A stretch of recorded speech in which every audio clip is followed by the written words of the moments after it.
21st century. See how it works? Somewhere. Can you dig it? And so just want you to know. Man, I looked at that smile on your face just now. And the first time I ever wished I was a photographer to take that picture and let the world see that honesty and that integrity. And know some of the things I know how you drive all over the country to chase us down. Chase us down. Okay? We move so fast. I don't know if you're married. I don't know if you're a family. I don't know if you're a wife. Okay? But when we get on here, we bosom friends. Anytime I see you, I stop whatever I'm doing. Hey, my man, how are you? Hey. Hey, man, what, that's, I owe that to you. It's an obligation that you have. How old are you? Oh, 36. So you don't have the right to do what 36 people do. You don't have the right to go to the dance or go to the party. You don't have a right to take that trip to Europe when I might need that plane fare to fly somebody else to feed my people that love me. Mm-hmm. You feed them. Oh, it's one thing being hungry from food. Right. There's another thing being hungry for information. That's right. And that's you, the feeder. You got to be the farmer. You got to grow the crop. Huh? You got to till the grain. And at nighttime, when you hear something that sounds like water, you got to go see if the crop's going to be flooded. That's your job, man.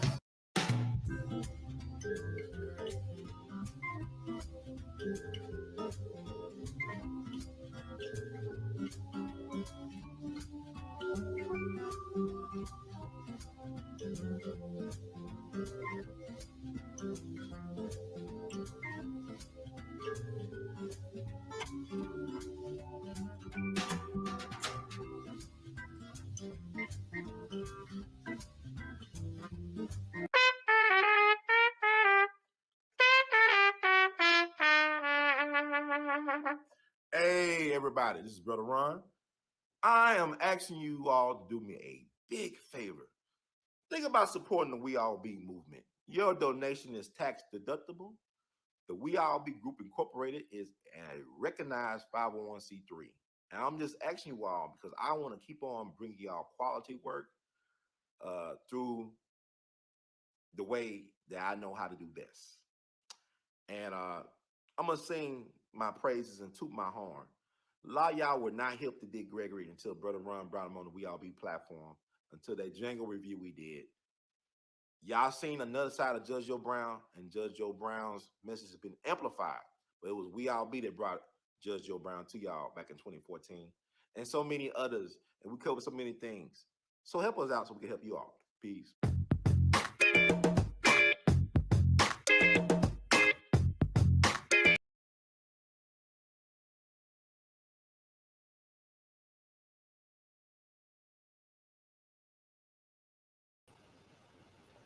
Guess who's back?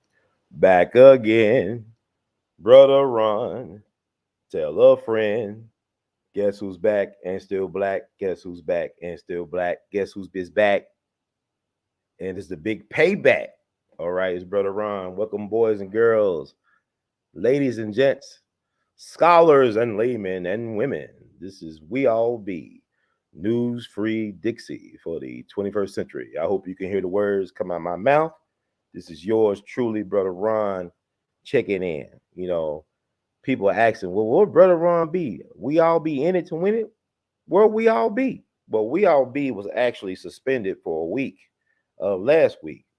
I was about to go live on the Sunday after Malcolm X's birthday, which was Friday, May 19th.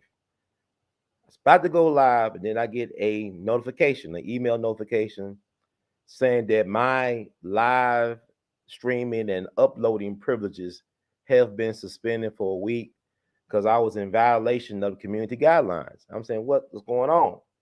So allegedly, the video that was in violation was a live I did. I think I re-uploaded it to my platform. Was a live I did with Sister Kara Dangerous. Shout out to her. we was doing trending topics, current events, and we were covering the Buffalo mass shooter thing, Kyrie Irving, stuff like that. And it said that the reason why they removed the video and gave me a strike to keep me from uploading or going live for a week is because I was promoting a criminal organization. Now, mind you, the stuff we were talking about, Kyrie Irving, the Hebrew Israelite stuff, talking about the Buffalo mass shooting at the grocery store with a white nationalist, the white race soldier went in with guns ablazing like he was playing a video game.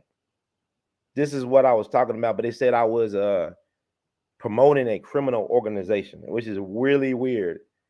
And the next thing I know, it was like 4:55 p.m. Central Time. Like they say, okay, you suspended for a week, no live streams, no uploads, no postings.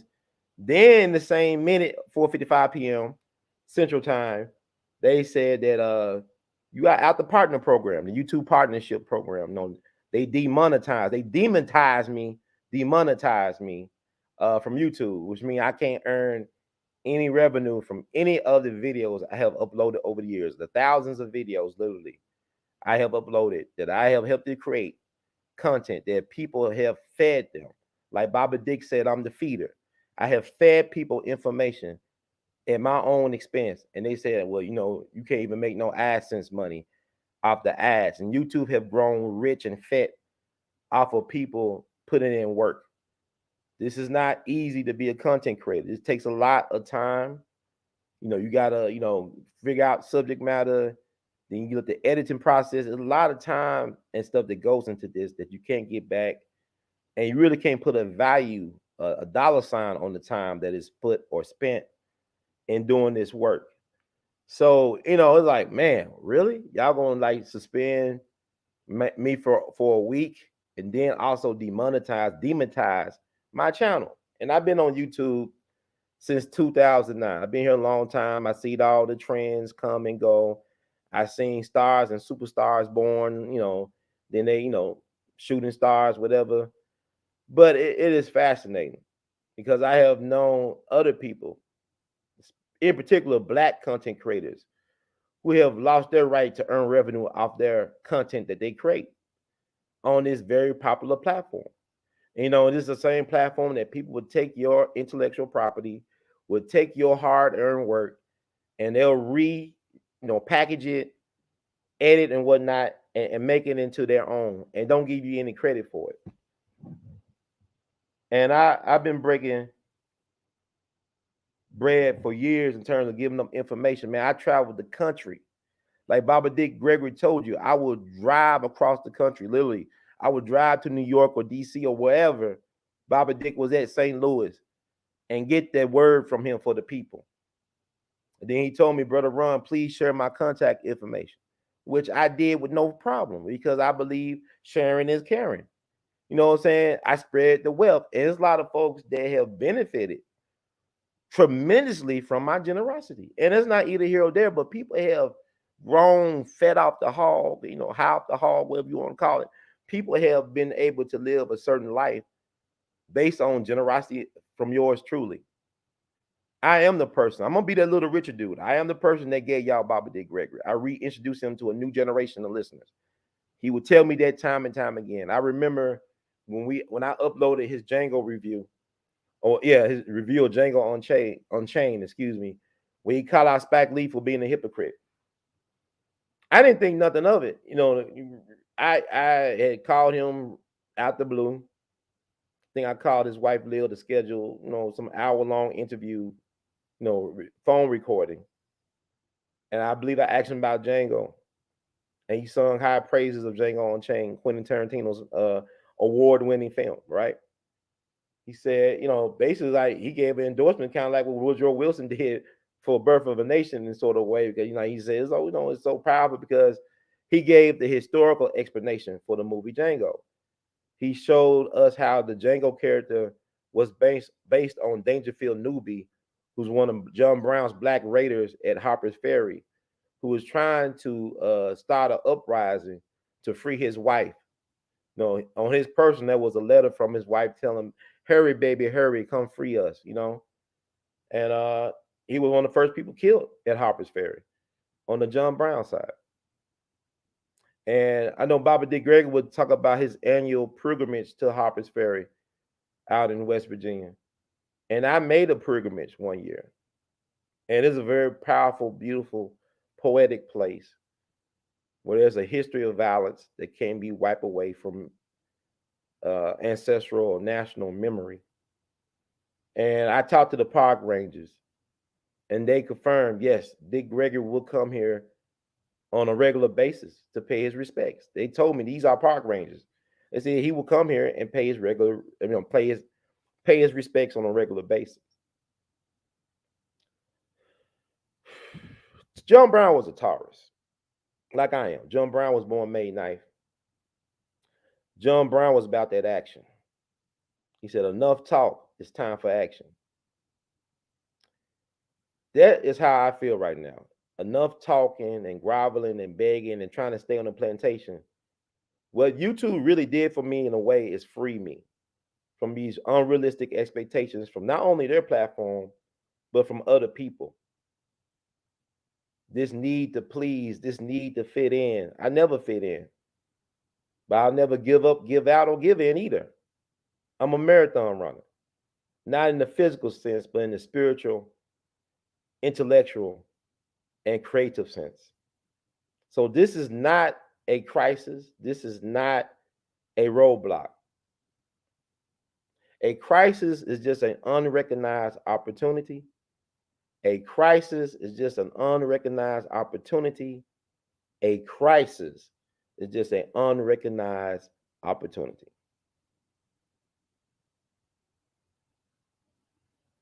I've been through a lot these last several months. Today, for lunch, I went to Sister Thea's gravesite at Elmwood Cemetery. Often I would go there to meditate, to communicate. Because, the ancestors are helping me. There's a lot of dead people right now that's riding for Brother Ron. There's a lot of dead people riding for me. I got a lot of protection from the other side. And I know this because I have done stupid things. I have allowed people that were not worthy into my sacred space, allowed them to take up space in my mind, my heart, other areas of my being. And yet the ancestors say, Brother Ron, God take care of fools and children. We know you a sucker for love, but we're going to give you a pass, Brother Ron, because we love you and you got work to do. I asked Sister Thea and I asked the universe, so God, please reveal your plan for me and what I should do now. Help me get rooted in my purpose now. Visionaries and manifestors are needed at this time in history. Use me for the greater good. And like Dick will often remind me, Brother Ron, sometimes when the universe, so God, uses you, it leaves no evidence, no fingerprints, no footprints. So if I must make a sacrifice, my name may be forgotten with the passage of so-called time, but may my energy help create the momentum to keep on pushing and producing. Keep on producing and pushing. It's like to paraphrase Tupac.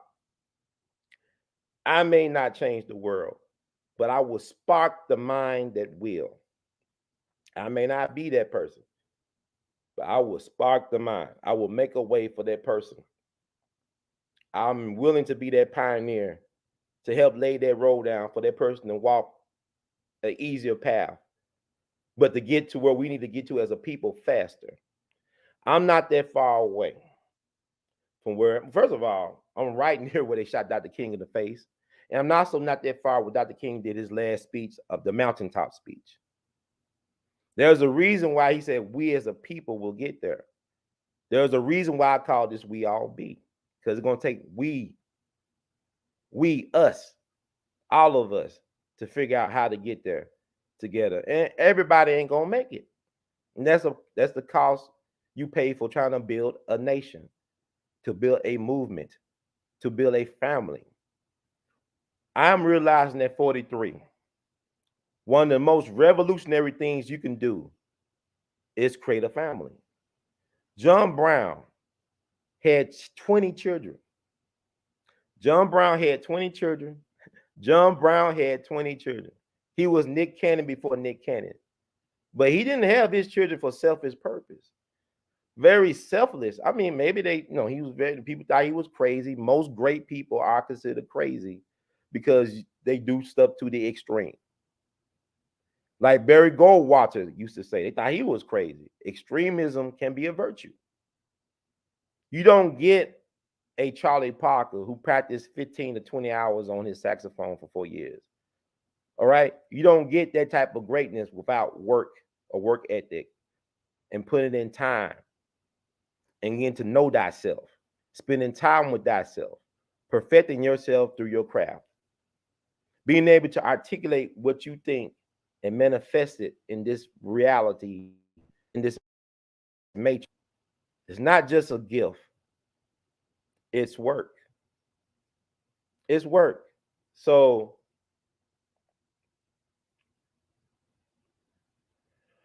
I'm getting all attention. But anyway, getting back to YouTube. So they've been attacking me for years.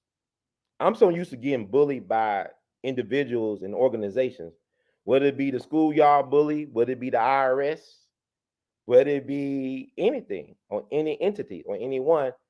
I have been used to getting bullied, but I know how to fight back, and I fight it on my own terms.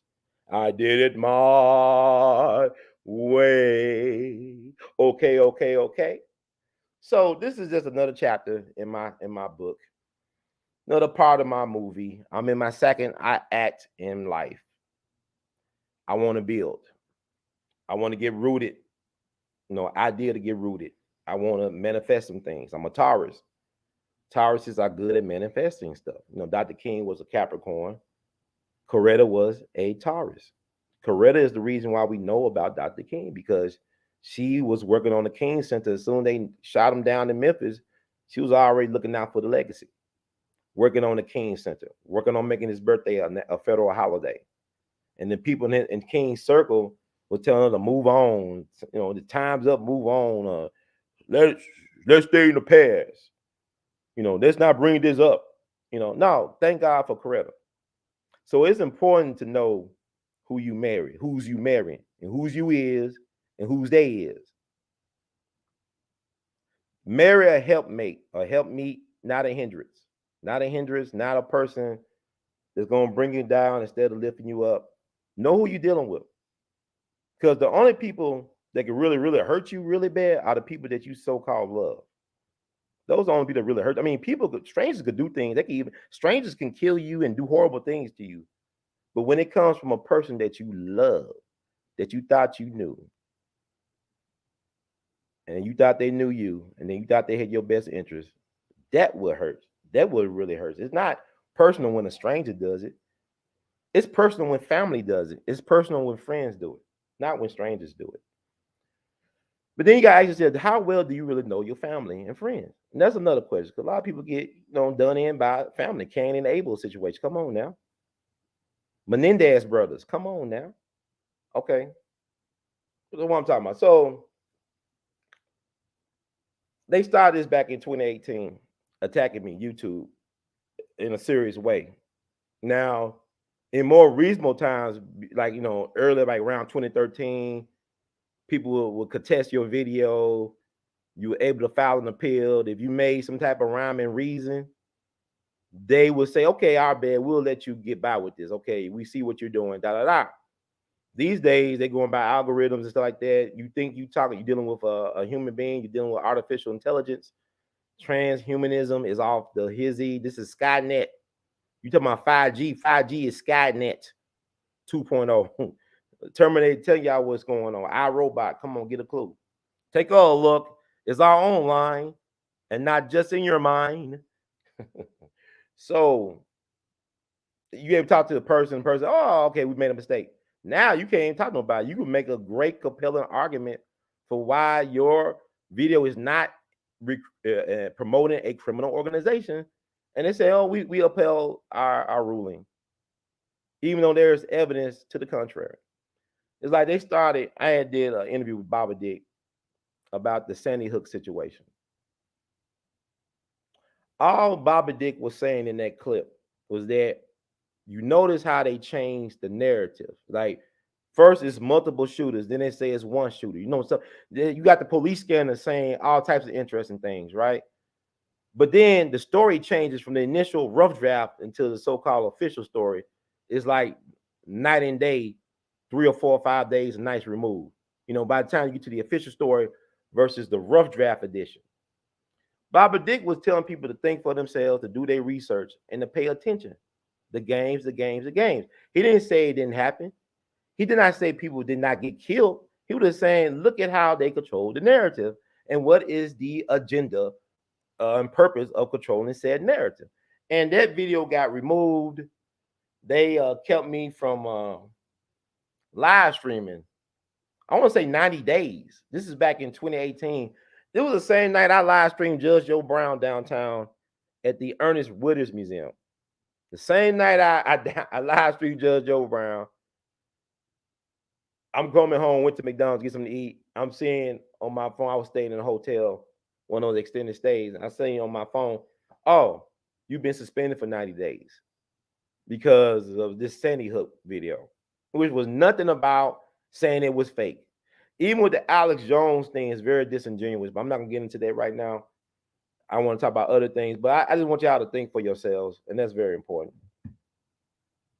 Thank you, Qualls, for the cash out. We love you madly. And I'm going to need you all, if y'all really want to see more of my content, because I'm still going to do this. This is bigger than YouTube.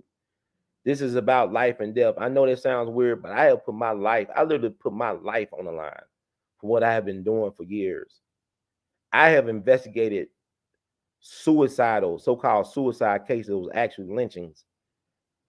I have put my health on the line for what I do. And now I'm paying a price for that in more ways than one. But I'm going to talk about that piece as well, too, my health situation.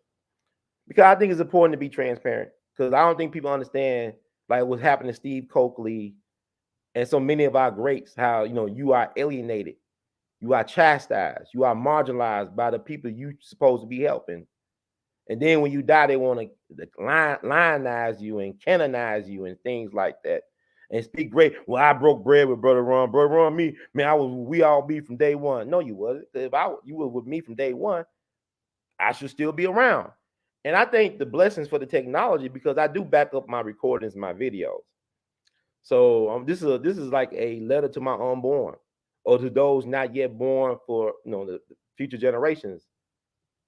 I'm saying this is a love letter to you all, the folks who ain't been born yet. This is my love letter to you. It's all over the place, but it's my love letter. So this takes work, man. People always say they want you to do right and be honest and all this stuff, but they don't want to take the time to invest in folks that are investing in doing right, that are investing in being honest. Man, I've been broken, man. I've been heartbroken by people I barely know. I had let people into my space in confidence, and they make you feel like that you the one that's being misleading or untruthful. And I have people, man, I should be very paranoid at this point. And I'm gonna get into that piece about being very paranoid. But thank you, brother Steve H, for the $10 to keep pushing, brother Ron. I am gonna keep pushing, man. I'm doing this for the people. I'm doing this for history. I went to that graveyard today. I just, people don't understand. They just don't get it, man. They think that they never paid me nothing. The only year I made money off of YouTube was 2016, the year that Donald Trump was elected. And I don't know how that worked, but then ever since that time, I've been punished for making money by the IRS and other people. And now YouTube, it's funny to me. Because like, if it was 5 years ago, I'll be like demoralized. I'll be, man, really upset. But you can't depend on these people to allow you to actually do things that are righteous and rooted in truth and principle. These folks, America was not built on truth and principle. I know people talk about the founding fathers and religion. This nation was created by hypocrites. It was built by the enslaved and created by hypocrites. How you talking about we got certain inalienable rights and stuff? Yeah, you got people that are enslaved building your capital, that are enslaved, basically the foundation for your economy. You know, everybody ate off of black people, man. I mean, foundational black folk. And yeah, black people fight for their replacements. I never seen a people so damn confused as foundational black Americans, so-called American descendants of slaves. We are so confused. We think everybody our friend. We got no friends. Dr. John Henry Clark told us that if the person staring back in the mirror ain't your friend, you don't have no friends. Black folk always talking about some alliances. Now they don't exist. If you can't get along with your people, you have no alliances. You have no friends. You have no support. Every immigrant that came to come over here that will lynch Chinese, Italian, name them, they had a government called China. They had a government called Italy. They said, United States, pay us restitution. Pay us reparations for what you did to our citizens. We entrusted you with our citizens and you violated their human rights. Pay us what you owe. Emmett Till, Sandra Bland. That's name. Pick your pick. Where is the sovereign entity that can hold this government, this system accountable for how they treat black people? It doesn't exist. It doesn't exist. We have no organization that is about black Americans. None at all. We have no political leaders that are willing to put forth foundation. I mean, look. Now I can name black people, my kin who fought in the Civil War. I know their names. I know some of my white relatives who were involved in the Revolutionary War out of North Carolina. I know their names. What I'm saying is, my people been here forever. I remember I had a friend, this Jewish educator. She was the dean of the graduate art school program at Washington University in St. Louis, Missouri. I don't call it Missouri. I don't call it Missouri. I call it Missouri, state of Missouri. It's Dred Scott land. I don't call St. Louis, St. Louis. I call it Dred Scott land. Dred Scott is buried a little bit outside of Ferguson. I made a pilgrimage to his grave. Dred Scott was told by the top law official in America, Supreme Court Chief Justice Roger Taney, that you nor your descendants have any rights that the white man is bound to respect by law. I am a spiritual descendant. I'm a spiritual descendant of Dred Scott. Okay. I remember she's an ancestor now. She's a beautiful woman and a beautiful spirit. She was very encouraging. She saw how I was being treated at WashU, and she was a friendly voice on that other side. And I didn't know she died until a couple of years ago. I was like, wow, she really left. And she was a Jewish lady from California. And she told me, Ron, look, I mean, she was taking a cigarette break outside the art school, old Bixby Hall. And she was saying, Ron, look, my people came over here in the Ellis Allen era. Like her people came over in the 1900s in Ellis Allen, New York by the Statue of Liberty. She said, your people been here since 1600. At least 1619. We can change our name. We can change our religion, but you can't change the color of your skin. I mean, you can vitiligo and all that stuff happen, but the point was, is the sin in my skin? Because you could change your religion. A Jew can become a Catholic. A Catholic can become a Jew. Stuff like that. You can change your last name, but you can't change all the time how you look. So why is it that I can get what they get because of the way I look? Why is it that people that come over here can get ahead? I remember I talked to a Haitian brother, and he was honest. He's a Haitian, first generation American born Haitian. And he was talking about how his people used to talk bad about natural or national Black American, foundational, what y'all call it foundational Black American. Black folks that could trace their lineage through the slavery era, through chattel slavery. He was talking about how they used to put Black folks from here down. And like he was saying, if y'all so much better than them, how come y'all can't stay in your own country? and make it better in Haiti? Why you gotta come over here and then y'all know y'all getting benefits that the regular black Americans don't get? We don't get the same bank loans as the immigrants get. We don't. And we helped build this country. We was one of the first things traded on Wall Street with black people. We were one of the first commodities on Wall Street. We probably built Wall Street, the physical location. I'm sure we did. But we don't get anything. And yeah, everybody look down on black Americans, but yet we the envy of the world because we bring the culture. America has no culture without black people. But yet they'll tell black folk we have no culture. We don't offer anything of value. And that's a damn lie. It's just we don't know. We don't do the research or the history. Like what Roy Bryant said, the guy who killed Emmett Till for allegedly violating his wife, he said this back in 85 to a reporter from the Clarion Ledger in the Mississippi Delta. He said, look, because, you know, you got to think the Roy Bryant and his brother and their families were ran out of Mississippi Delta because they did their confession in Look magazine saying that they did indeed kidnap and kill Emmett Till. So the blacks and whites in the Delta turned on them, so they couldn't make no money. They couldn't hire no black people, so they left the area. Then decades later, Roy Bryant came back. By this time, he's a broken man. He's legally blind because he was a welder for a long time, and welding can mess up your eyes if you do it for a long period of time. So he told the reporter, look, because this is the 30th anniversary of the Emmett Till lynching. And you had these national news organizations like Good Morning America. They found Roy Bryant, current location. He was back in the Mississippi Delta selling groceries to black people. How stupid can we be? You are putting money in the pockets of a man who killed one of your own. But he told the reporter this, I never forget, I'm paraphrasing. I'm not saying it verbatim. He said, black folks in the 50s were very much afraid. But black people today, as in 1985, are not afraid, but they do not know. Because if they know what I was connected to, I would be a dead man. See, what's the point of being fearless and being courageous if you have no knowledge of self and no knowledge of your so-called enemy? You just got you running in circles. You just running in circles, twisting the night away. Okay? So We All Be is about giving us that knowledge. So world enriching, activating, liberating love, beautification experience. That's We All Be. And I was inspired to do We All Be by Sun Ra, one of my inspirations.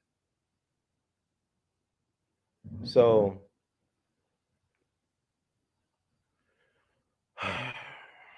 know thyself, people. Know thyself. But yeah, but this too shall pass.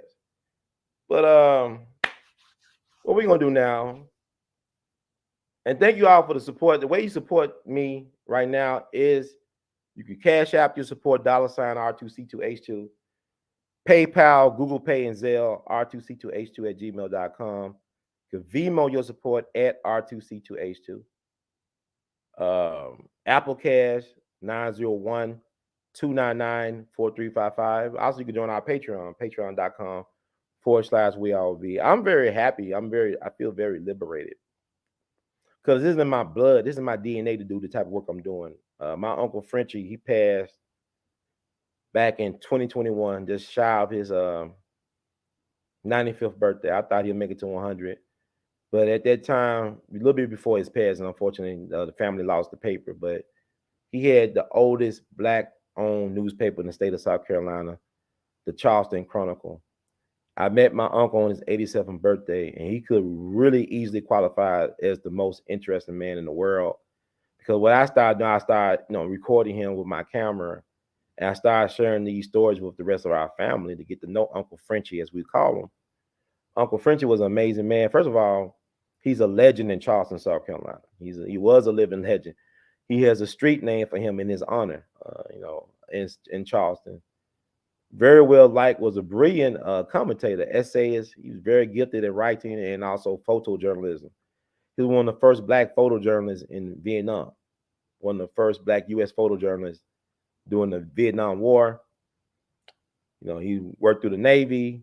He actually was in Cuba during the revolution. He actually had a beer with Castro. He had a beer with Fidel Castro in the aftermath of the Cuban Revolution. He was considered a hero in Cuba to some in a town. A town had a bullfight in his honor in Cuba because of the respect they had for this man. When he was a younger man in the Navy back in the 40s, he had a spaghetti dinner with Lucky Luciano.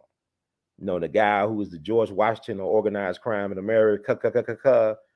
Lucky Luciano, who was deported. He was a snitch for the government, and he got deported and became one of their, helpers in the national drug trafficking trade. You know, he helped will become known, of course, as the French Connection and things like that. But my uncle had a spaghetti dinner with him. He said he was surrounded with ladies of the night. You know, Lucky Luciano went to prison for white slavery charges for white prostitution. Like, he had prostitute brothels. He was a pimp. They don't want to talk about that, but he made money off of pimping. That's the American way, pimping.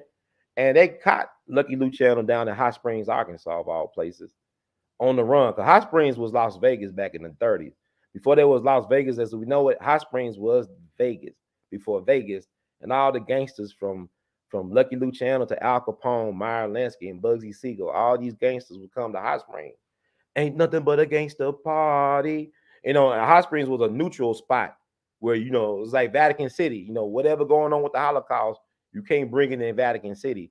So you can't bring your beef from Chicago and Detroit and New York to Hot Springs. It was neutral. So they caught Lucky there. And he was sentenced to almost 50 years in prison for white slavery, for pimping. But he made that deal with the U.S. government, with the military, to provide intel on Italy for their invasion, to also supposedly help protect the U.S. docks on the East Coast, New York Harbor and stuff like that. So anyway, my uncle here, I asked him, how was it?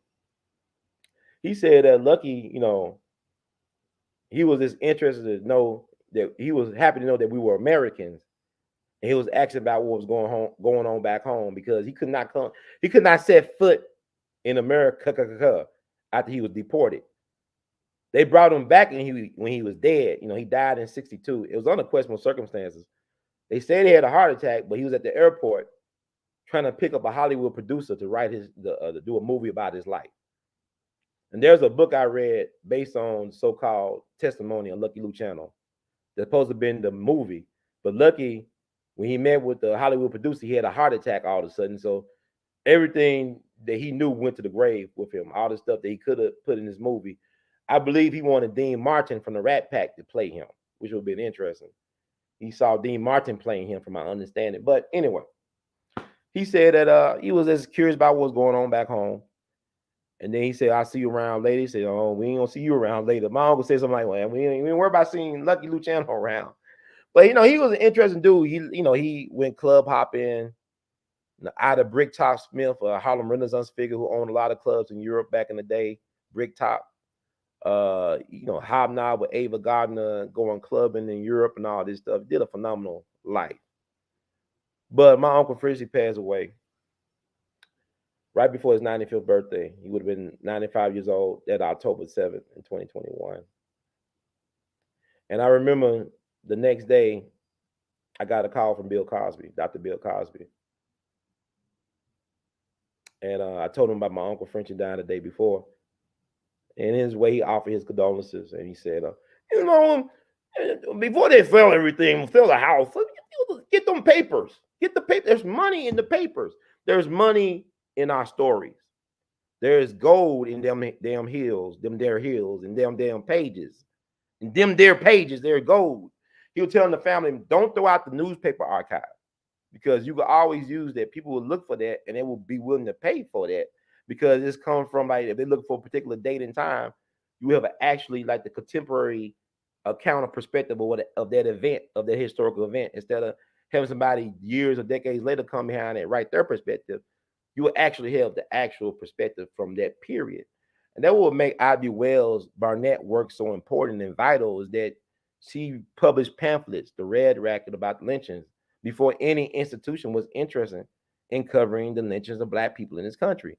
She wrote firsthand accounts. She received firsthand accounts about lynchings around the country, and she preserved it in these pamphlets and these literature works, and also in her newspaper, The Free Speech and the Headlight, and viable resources. You can still read Ida B. Wells in her own words. She got an autobiography out, but also the stuff she done when she was a younger woman as it relates to, economics, justice, and lynchings and stuff like that. You still find it online. And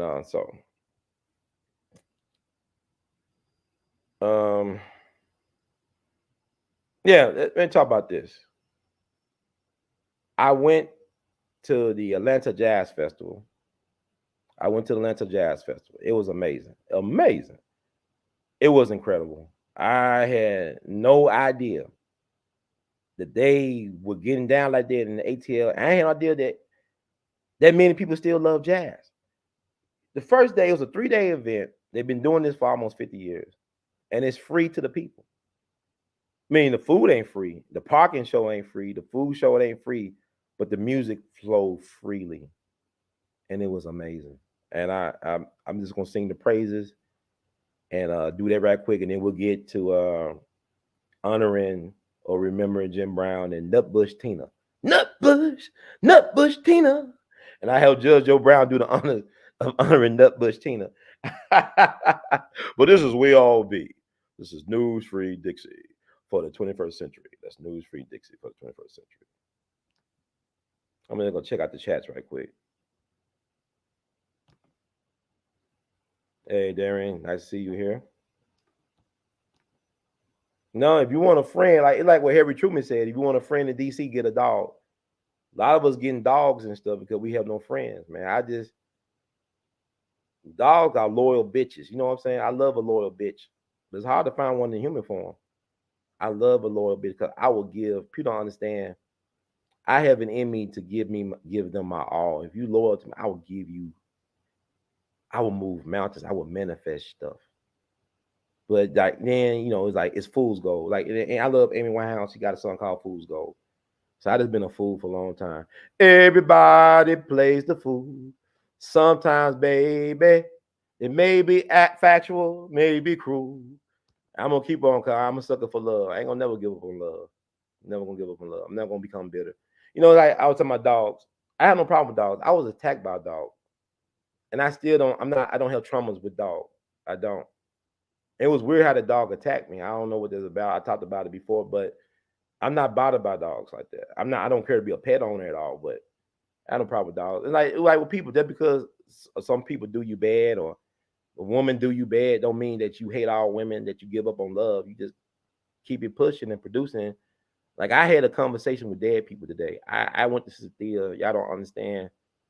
That black woman is powerful beyond the grave. I mean, I hear her voice. It was like, okay, I'm gonna tell you how crazy it is. When I went there for lunch, right, I normally park by the church mausoleum. Robert Church was the first black millionaire of the South. He saved Memphis. First black millionaires of the South, made his money through real estate by pimping white women. Had a lot of brothels on his property. So he got paid out the real estate, got paid out the kitty cat. But he was a good man. He was a benefactor of Ida B. Wells Barnett. They both hailed from Holly Springs, Mississippi. Robert Church Sr. was almost killed during the Memphis Race Massacre of 1866. A group of crazy white men went into a saloon and shot him point blank in the head, and somehow he survived and testified before Congress. And the Memphis Race Massacre is the reason why we had Reconstruction. That was the one event that led the radical Republicans in Congress to usher in the Reconstruction era, where black folks had 10 years to be dominant. Like you gave us the same opportunity and resources, and we excelled. Now you got black children that can't read and write and then graduating from high school. You can't read or write cursive. You can't count, and yet you graduate from high school. Well, we had black folks come out of slavery, spend 10 to 20 years out of slavery. Some of the most literate and most skilled people in the damn country. What has happened to us as a people? Because you got to think about it. After slavery, one of the first things that black folks did was what? They was looking for family. That's why black family reunions are so special. Because it's about, they took our families from us. People talking about on the border and all these other. No, that started with us. They broke up our families and spread us all around. And now really we just kissing cousins. We all related. We really related. We just kissing cousins. When I meet a black person I get along with, I'm saying we must be from the same plantation. Your folks must be my people. Oh, you name Herb with the U? My name Herb with the E. but we both get along. We must be cousins. We look kind of alike. So what I'm saying is, family used to be important to us. Family was important to black folk. Extended family was important. Family, period. In the last 60 years, I don't know, they messing with my Wi-Fi, whatever. In the last 60 years, I hope y'all can still hear me. Let me know. Last 60 years, right? 60 years ago, let me say 60 years ago, both set of my grandparents were married. Now, 60 years later, who's married? Who's staying married? Both set of my grandparents were married and they had a lot of kids. Now people having a lot of abortions, or they were. People, we've been made to be anti-family in 60 years' time. We went from being all about family to being, it's not about family. And family, that's a mistake. But that's programming at its finest. It's like you would think that social media will bring us close together, but it's dividing a lot of us. Like, you know, people be so into their phones, they not into the moment. Like I seen people that will be in party situations at events. They'll be texting each other. They right by each other, and yet they're texting each other like they far away or something. You know, you got people that got bad, there's people skills, man. But you know, if a Huey P. Newton or Fred Hampton had social media, or Stokely Carmichael, you know, you think they'd counsel me? You think how the YouTube is messing with me? What would they do to a Stokely or a Fred Hampton Sr. or Malcolm X if they had this technology back in the 60s? That is why it's vital to support the people that support you. I'm out here. I didn't ask for this moment. Say you asked to be. I didn't ask to be no janitor at 43. No disrespect. I didn't ask for. I thought I was like doing right. I was told you should serve our people. I was raised to serve. You know, giving my best, and then people like, you a fool for giving away stuff for free. I have literally spent thousands of dollars I didn't have. I don't know how I got it. God is amazing, amazing to educate our people. I have rented out spaces like the Orpheum Theater that would cost $20,000. I didn't have that money to pay for rent, let alone to be giving out free information. And people think it's free. It's not free because it's compromising myself and my health to try to love on my people. My people don't love me like that. My people don't love. It's not that they hate me. They don't love themselves. A people that does not love themselves have no capacity to love other people. It's like if a woman can't love herself, how's she gonna love you? How's she gonna love you? If you can't love yourself, how you gonna love her? How you gonna love anybody if you can't have no love for yourself, no forgiveness for yourself, no patience with yourself? How? You can't. It's fool's gold. So what I'm saying is, I need to be talking about the Atlanta Jazz Festival. Let's talk about Atlanta Jazz Festival. Oh my God. Let's talk about Atlanta Jazz Festival. I'm gonna look at y'all chat, man. Thank you so much. I appreciate it. I need this, man. Especially I need it from the women. Cause I've been made to feel such a fool. I just like, you know, I don't know what to do. Thank y'all, man. I love y'all. Thank y'all. Thank y'all for receiving this. There's so much. Like, I'm not gonna be stopped. I'm motivated now. I just thought I had people in my corner that were in my corner.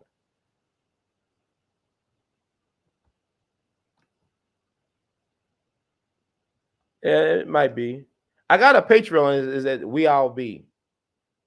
Patreon.com/We All Be. I'm in the process of reinventing things. I will make sure that I'm gonna serve the people. I'm gonna give y'all what y'all the product. A lot of y'all been loyal, y'all been patient. I got a lot of product. I got things I want to do for you all. Thank y'all for supporting me. Cause I want to do right by y'all. I got so much to give, man. But I wake up at 5. I gotta be at work at 5 o'clock in the morning. And I love my job because it helped pay my bills. God bless the people who gave me my job. I'm not too proud to vacuum or mop or wipe down toilets. I love it. I take pride in what I do. It's like with where I try to get out the information, I take pride in feeding my people with this information. So I appreciate y'all. But I'm gonna start posting everything y'all need to know how to support. Thank you for watching from Estonian Spirit Hawk. We love you madly.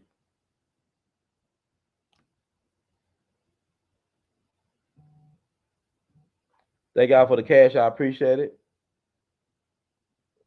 Aquamac, Indians, $15. Oh, thank you so much. I appreciate it. I don't know if I said your name right. I apologize. But let's talk about the Atlanta Jazz Festival. I went there. Said, thank you. I received that. That was done at the Kojic Church of God in Christ National Headquarters, which is down the street from where I'm doing this broadcast. April 3rd, 1964. I mean, 1968, April 3rd, 1968. Now, I didn't correct myself. People, Brother Ron, he's a deceitful bastard because he said it was 64 when it was 68. That's how people do. That's how people do. Black men can never get no peace. I do have a Patreon, as we all be. Patreon, you see, the scroller is at the end. And I'm gonna start utilizing different things. So I am going to be speaking freely. Even on this platform, I'm gonna say some things that normally I wouldn't even try to say. I'm gonna say them because they freed me, they liberated me.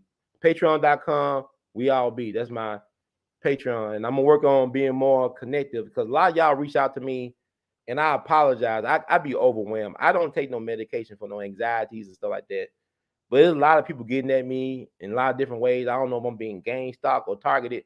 It doesn't really matter at this point because I'm in it for the marathon.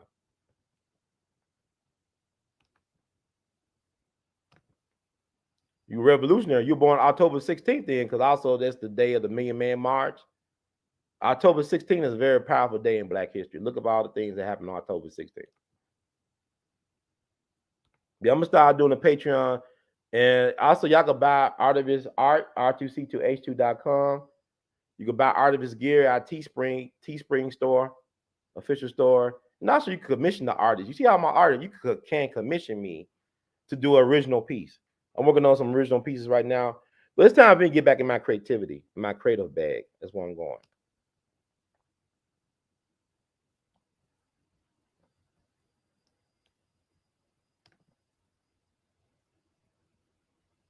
Thank you so much, DeAndre. I appreciate you. So this is what I'm doing. Let's talk about Atlanta Jazz Festival. It was amazing, man. Like it's been going on for almost 50 years. The city of Atlanta, they actually fund the actual thing. So it's free to the public, you know what I'm saying? And then beautiful Piedmont Park, which is like the Central Park of the South. You have a couple of places, like we got Shelby Farms here in Memphis, out in East Memphis, Shelby Farms. And so you got other places, but this place is beautiful. Piedmont Park is beautiful and it's big. So what was interesting about the Atlanta Jazz Festival is that parking was crazy. You could not find a lot of parking spaces close to the park where the festival was being held. Residential people, a lot of residential area would not allow people that not from that area to park unless you get a $75 parking ticket. So I had to use a thing called Spot Hero that the Atlanta Jazz Festival suggested.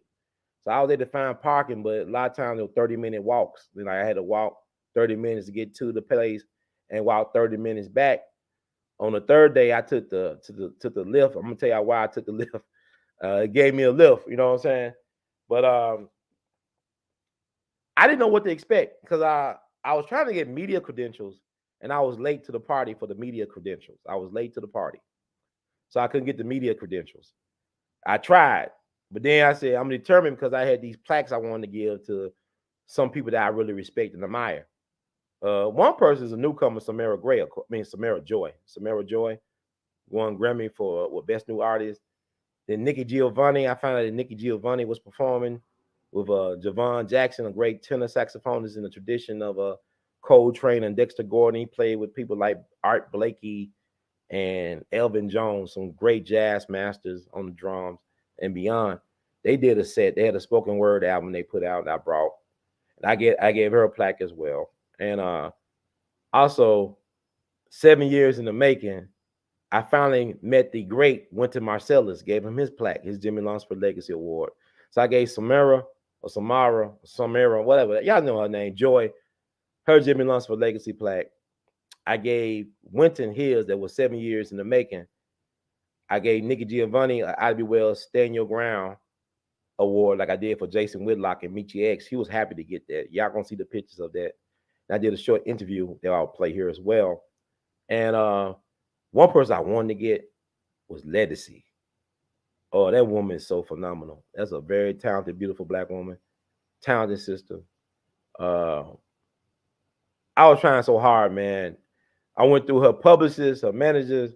The publicist was cool. They returned my emails, and I even called them on the day of her performance because she was closing down on that Monday, the jazz festival. But I was not able to get with her management. But she does come to Memphis a lot, and I'm gonna work on trying to do an interview, and hopefully I have it on this platform for you all, or have it for my Patreon people. Legacy is very talented, but I always ask people who are Legacy fans, do you know who her grandfather was or is? A lot of people don't know, and she said this a couple of times earlier in her career. But her grandfather is John Marshall Alexander Jr., also known as Johnny Ace, the late great Johnny Ace, who was an R&B rock and roll, early rock and roll R&B heartthrob during the 1950s and the early 50s. He was the most popular black male singer in the country. He started out with the Bill Streeters. That's the supergroup, the blues supergroup with B.B. King, Junior Parker, Roscoe Gordon, Bobby Blue Bland, Earl Ford, so many greats. I remember I saw Dr. Bobby Blue Bland. I call him Dr. Bobby Blue because he's a doctor of the blues. Dr. Bobby Blue Bland. I saw him at a historic marketing unveiling for Royal Studios where Al Green and all of them did their magic. And this is a year before he died. He was in a wheelchair, but he was a proud black man. He's arguably the greatest blues male singer of all time. I told him, man, I love Johnny Ace. I love you guys. I love the Bill Streeters. Y'all like the Wu-Tang of the blues. He looked at me. He had his glasses on. Son, what you say? I said, oh, Mr. Bland, no disrespect. I mean, Wu-Tang Clan is like the Bill Streeters of hip-hop. You see how it works, man? You see how it works, man? So, yeah, right. That's right, son. That's right.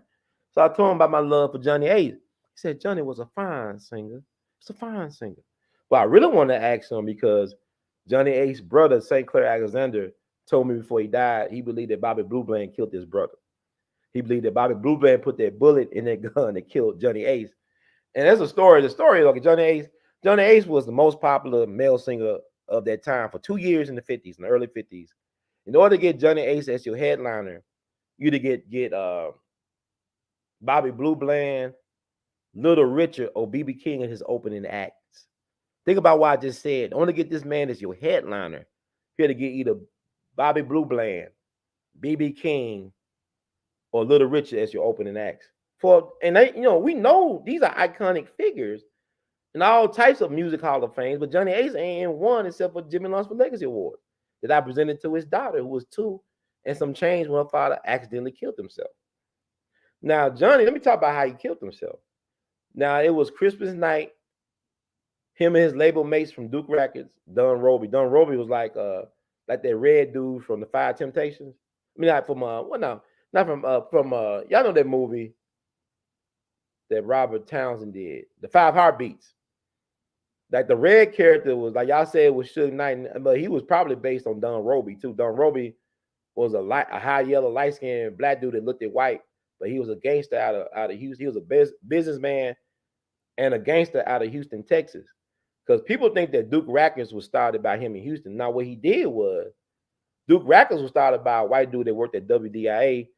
WDIA is considered the first radio station to have a black radio programming format, meaning they was the first radio station in the country to have a program that's specifically geared towards black listenership. This was debuted October 25th, 1948. I believe it was October 25th, 1948. Y'all can look it up. Don't take my word for it. Take a look. It's all online. So Dave Mattis started it. And then I think Don Roby became his partner, made him an offer he couldn't refuse, and he became the sole owner or the majority owner of Duke Records, which was started in Memphis. It was not started in Texas.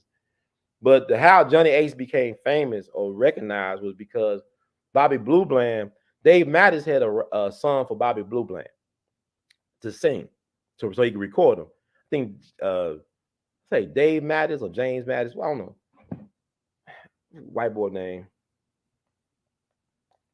I think it's Dave Mattis. I think it's Dave Mattis. I said James Mattis. I think it's Dave Mattis. Let me see.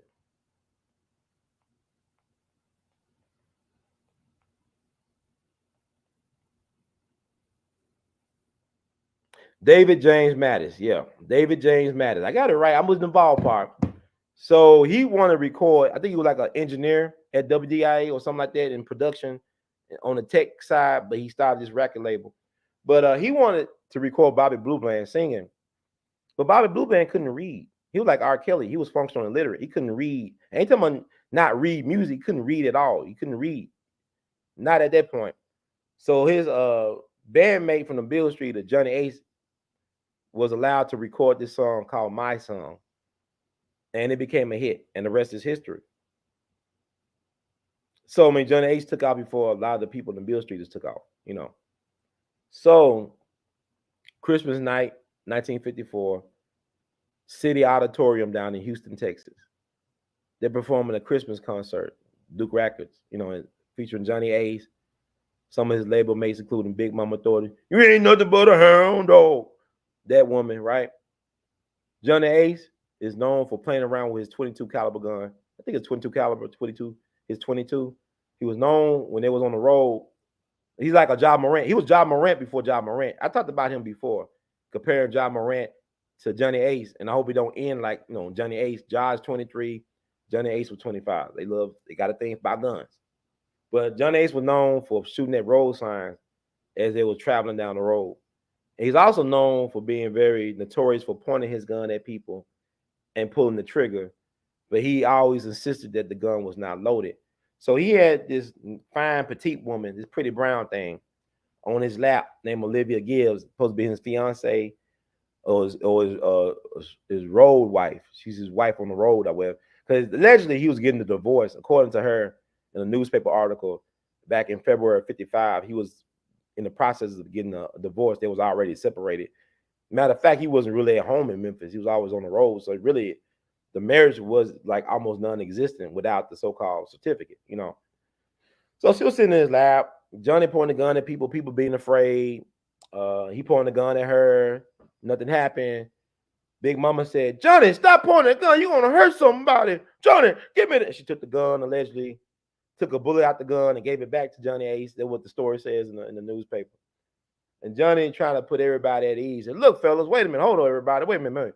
The gun ain't loaded. I'm going to show you why the gun ain't loaded. And he pointed the gun in his head, shot himself in the head. His girlfriend, Olivia Gibbs, had her head pressed to his head. If it was a higher caliber gun, they both would have been dead probably. But the 22 bullets stayed in his brain. It stayed in his head. So he fell on the ground. Now, Johnny Otis, who was a Greek American, but who passed as black, he like this, like this identity change thing. But why would a white man want to become a black man?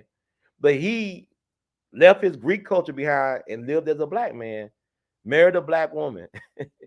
Johnny Otis was a gifted musician and you know, all that stuff. He worked in Duke Records. He's in the Rock and Roll Hall of Fame. I believe his son wrote the song Strawberry Letter 23. Strawberry Letter 23. Or it's 22. I don't know. Ooh. Take a look. It's all online. But he said Johnny had such a shocked look on his face when he shot himself. He said, you knew he fucked up. He knew he messed up. As soon as he felt that he had this shocked look on his face, he said Johnny was so shocked by it that he had, Johnny had that conch. He had that processed hair. They said his hair stood up on end when he shot himself by accident. So he was 25. They had his funeral at Claiborne Temple, not that far from here while I'm doing this podcast, on January 2nd of 1955. Now, Johnny Ace is significant because his last song he recorded, or one of his last songs, Pledge My Love, changed the game for black artists. I'm going to tell you why. You know, back in the day, during that time, when a black artist had a great song or popular song, the record labels would take a white artist to cover that song, and they'll send that song, the white version, to the white mainstream. And so they'll leave, like, you think about Big Mama Thornton, who was his label mate. You ain't nothing but a hound dog. Who, when you think of that song, who you think of? Elvis Aaron Presley, not no Big Mama Thornton. Now we throw her in like they did in the movie, but you're not thinking about, you thinking about Elvis. Oh, let me be your teddy bear. Around my neck and leave me anywhere. All that stuff. Your teddy bear. Yeah. So anyway, he killed himself. 25. But he had a granddaughter. Now his son was a well-respected New Orleans R&B singer who's no longer with us. But he had a granddaughter named Legacy. And the rest is history. So really, Legacy represents the legacy well. You know, I met Johnny Ace's daughter, who was 2 years old when her father killed himself by accident. I could put a picture of his daughter and him and Legacy. They all look alike. Them family genes are strong. Them family genes are strong, man. But Legacy really tore it up on the closing. She did a Nina Simone tribute that was off the charts, man. Legacy, man, we was like, had a little mini riot in the park, you know. But nothing really serious went down in the park. The first day was Saturday, right? Close to 50,000 people showed up. There was no incidents I heard of. There was no security checks. You think that you have 50,000 people in one space without no security, there will be, there should have been a mass shooting or something like that. There should have been a lot of crazy, violent things going on. It should have been a couple of mass shootings, but nothing happened. Because people was there. The spirit was beautiful, man. Now, if you don't like being around a huge body of people, don't go to things like this. But that spirit, people, man, that vibe, it was amazing. Man, that music was incredible. That music brought us together, man. They trying to tell y'all that people don't love jazz. People love jazz. All types of expression of jazz, right? And this festival had it all. But Legacy did her thing. Shout out. And I was trying to give her that plaque. But you know what? It's going to happen sooner than later because I'm going to give her that plaque. Because a lot of time with the artists, it's not the artists themselves, it's their management. And I don't blame the management because they're actually doing their job. They're supposed to insulate the artists from people. You shouldn't have this type of access to artists like that. With the exception, like some people don't, like Nikki Giovanni, she was a queen. She didn't care about all that. She was out there signing. Even Samara Joy was cool as well. I don't know if I'm saying the name right, whatever. But I'm all over the place. Forgive me, y'all. I'm trying to pull some stuff up. I thank y'all for y'all patience, and for y'all love and care. I really appreciate this, man. Cause it's been a rough go. I ain't gonna lie to you. A lot of interesting things going on. And I'm having so many revelations about things. Man, you really man, you don't got no friends, man. And A.L.L Cool J said, I need love. And people were like, man, people are so heartless out here. How could you be so heartless? How, man? How could you be so heartless? It's okay. It's all good. I'm still gonna give out love. I choose love. But anyway.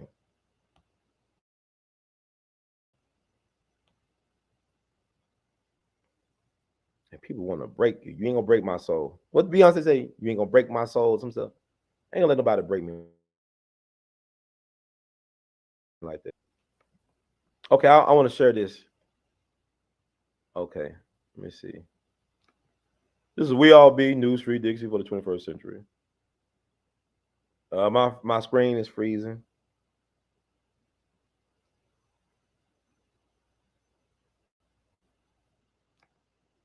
Yeah, I lived that last night. I should have did it all 3 days, be honest with you, because I'm paying a price for that now, and I'll explain that later. I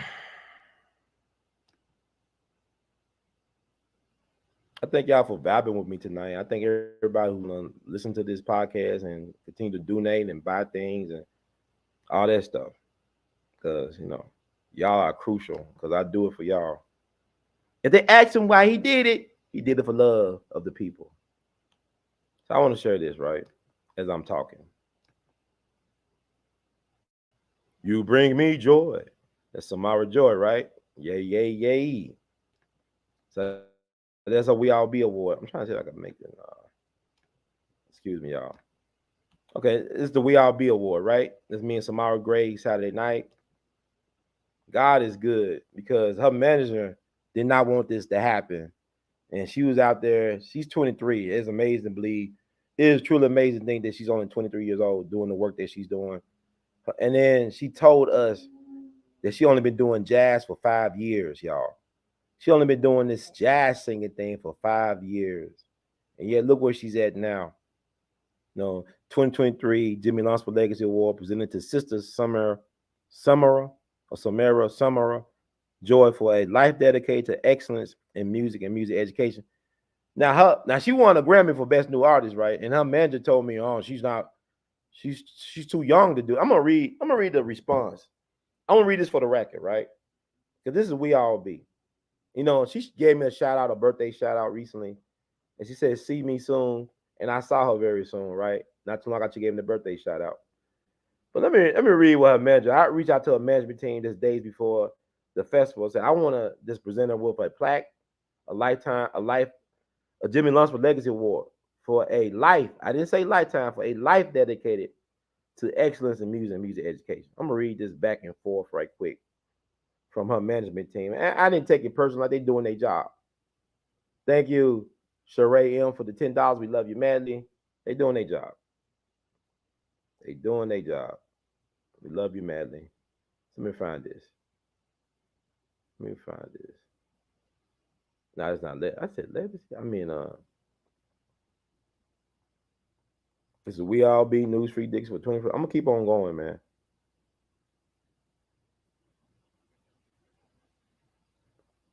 Her management is Matt. This is what I wrote initially. Jazztastic greetings. I hope this message finds you and yours well and thriving. My name is Ronald Cortez Hurd II, but I am also known to many as Brother Ron. I am the founder of We All Be News, Radio, and TV, and the annual Jimmy Lunsford Jamboree Festival out of Memphis, Tennessee. Our respective organizations would like to present Miss Samara. Is it Samara or Samara? I don't know, man. Samara. Says Samara or Samara. Okay. Joy with the 2023 Jimmy Lunsford Legacy Award for a life dedicated to excellence in music and music education at the 2023 Atlanta Jazz Festival sometime this upcoming Memorial Day weekend at Piedmont Park in Atlanta, Georgia. Mrs. Joy recently wished me happy birthday via my sister, Melissa Thomas, at her recent engagement in Annapolis, Maryland. Since this talented young lady brings so much joy to those with ears to hear and a heart to receive, I just wanted to return the favor in a small yet meaningful way. The presentation would just include a plaque, a photo op, and possible optional short interview or tape response. The whole process should take less than 5 minutes. If you have any further questions, comments, or concerns, I can be reached by email and phone and text. Thanks in advance for your time and consideration. Jazzocracy, yours, Brother Ron. Now, here's what Matt Pearson wrote me. This is back on May 24th. I wrote this on May 24th. This is his first response. Hi, Ronald. Thanks so much for reaching out, and it's an honor to suggest Samara receive an award. However, to be honest, I'm concerned about the idea of presenting Samara Joy, a 23-year-old artist, with a legacy award that is presented based on a life dedicated to excellence in music and music education. She's only 23 and is not directly involved in music education, at least not yet. Although it's an honor to be asked, I feel it would be more appropriate to present to someone with a long-established career related to music education. Best, Matt. Now, I took my time answering Mr. Matt. I took a day and some change to answer him correctly. Had to put some thought into this answer because I think it's misleading, or he just didn't have an idea of what, like, do he really see her for who she is? Do he really see me? Do he really see anything? Not disrespecting Matt. I don't know him like that, but I said, do he understand? Do he understand and overstand who she is? That amazing gift of a voice that God gave her, the universe, so God gave her. Okay, let me show you. This is my response to Matt. And y'all tell me what y'all think about this. Jazztastic greetings, Brother Matt. Thanks for your quick and meaningful response. However, I respectfully disagree with your assessment. Although we lost them too soon, Booker Littles, who was 23, and Clifford Brown, who was 25, respective music legacies are still having impact on practitioners of the jazz trumpet and beyond. Louis Armstrong made significant contributions for music and music education in his 20s with his game-changing Hot 5 and Hot 7 recordings, which provided the blueprint for not only jazz, but also American music in the 20th century. Jimmy Blanton did for jazz bass what Jimi Hendrix did for rock guitar.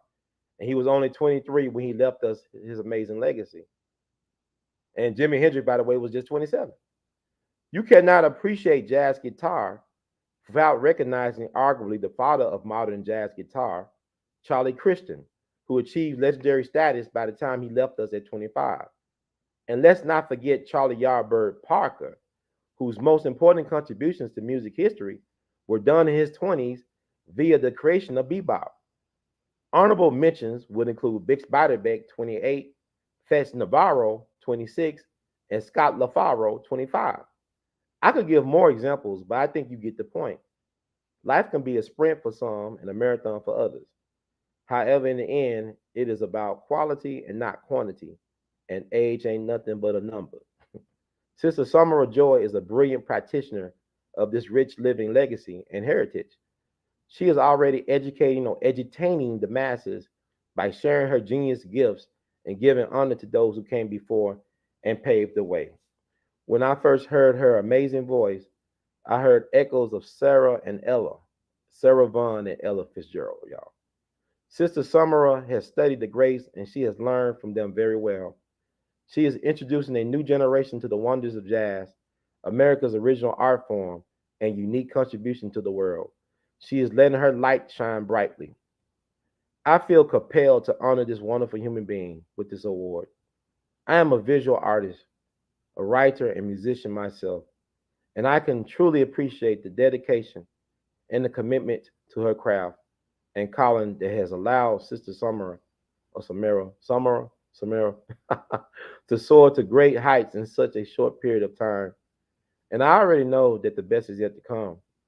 It wouldn't be a long process to present her. A photo op would do wonders if anything else. We would love to bring Sister Joy back to Memphis in the near future to sing and teach. Thanks once again for your time and for possibly reconsidering. Jazz, democracy yours, Brother Ron. Now, this is a response on the same day of May 26th. Hi, Ron. Thanks so much for your thoughtful response. I'm sorry, but just can't do it. At least not this year. Best, Matt. Sent from my iPhone. Any typos due to these big old thumbs. But you know what? God is good. I got it anyway. Because she made herself accessible to receiving the love that the people had for her. That's how powerful love is. That's how powerful universe so God is. When you're doing things for the right reasons in the right seasons, these things kind of align. So I was able to give it, and she was happy to get it. She was. And, you know, her master teacher in jazz was this guy named Barry Harris. He was a great bebop jazz pianist from Detroit. And my plan was to go to New York to go to his jazz class. He had a jazz workshop that was free to the public. You had folks from around the world coming to this black dude in New York to learn how to play jazz. You had people to come from all parts of the world to come to see this black man to help learn from this guru. This man was 91 when he passed, but I was making plans to go to New York before COVID hit, before that pandemic came down. So, but she actually had a chance to sit in with the legend. And then what made it more of a validation and confirmation that I was doing this in the right spirit. I said Fats Navarro, right? Fats Navarro was a gifted trumpet player. He was actually the mentor or the Jegna for Clifford Brown, another gifted trumpet player we lost too soon. We lost Fats Navarro to the ravages of drugs at 26. But she did a song in honor of Fats Navarro. She took his song Nostalgia, and I believe added lyrics to it and did a beautiful job of honoring this amazing man who left us too soon at 26 years ago. So she proved that I did right in honoring because she's educating the people as well as entertaining the people. So enough said about this sister. I wish her well. And I know there's many blessings are in store, that the righteous ancestors are protecting and guiding this woman to great heights. And I know that the best is yet to come. So this is We All Be, News Free Dicks for the 21st century.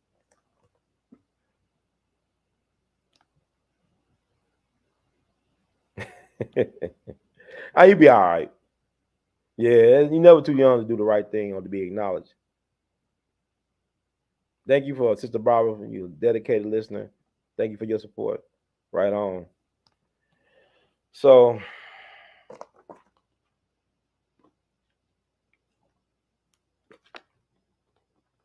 everybody plays the fool.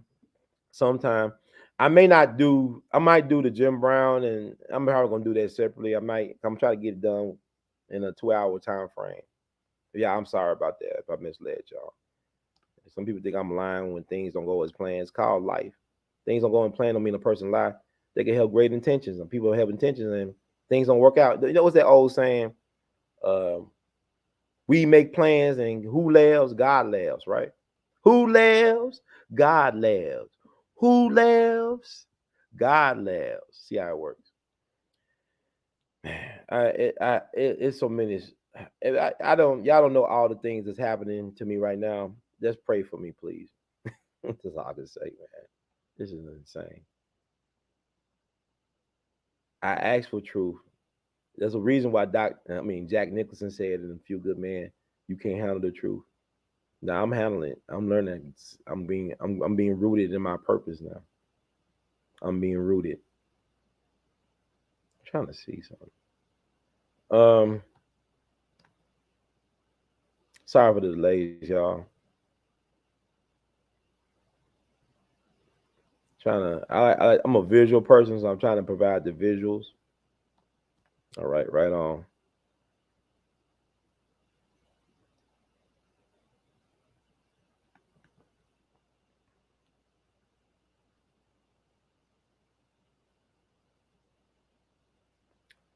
Sometimes you don't have to understand everything or even understand everything to know that things don't happen for a reason. You don't have to understand what that reason is, or you don't have to even speculate that much on it. Things happen the way they happen. I want to show this. I appreciate it. I put my heart, man. I put my soul in what I do. That's why it's so powerful. That's why they're trying to stop me, because I put my heart in what I do. When I'm right, I'm right. When I'm wrong, I'm wrong. But I'm putting my everything on the line for what I do. And I think this is not a game to me. The game's the game's the games, but this is not a game. I'm putting sweat and sometimes even blood equity into what I do. But anyway.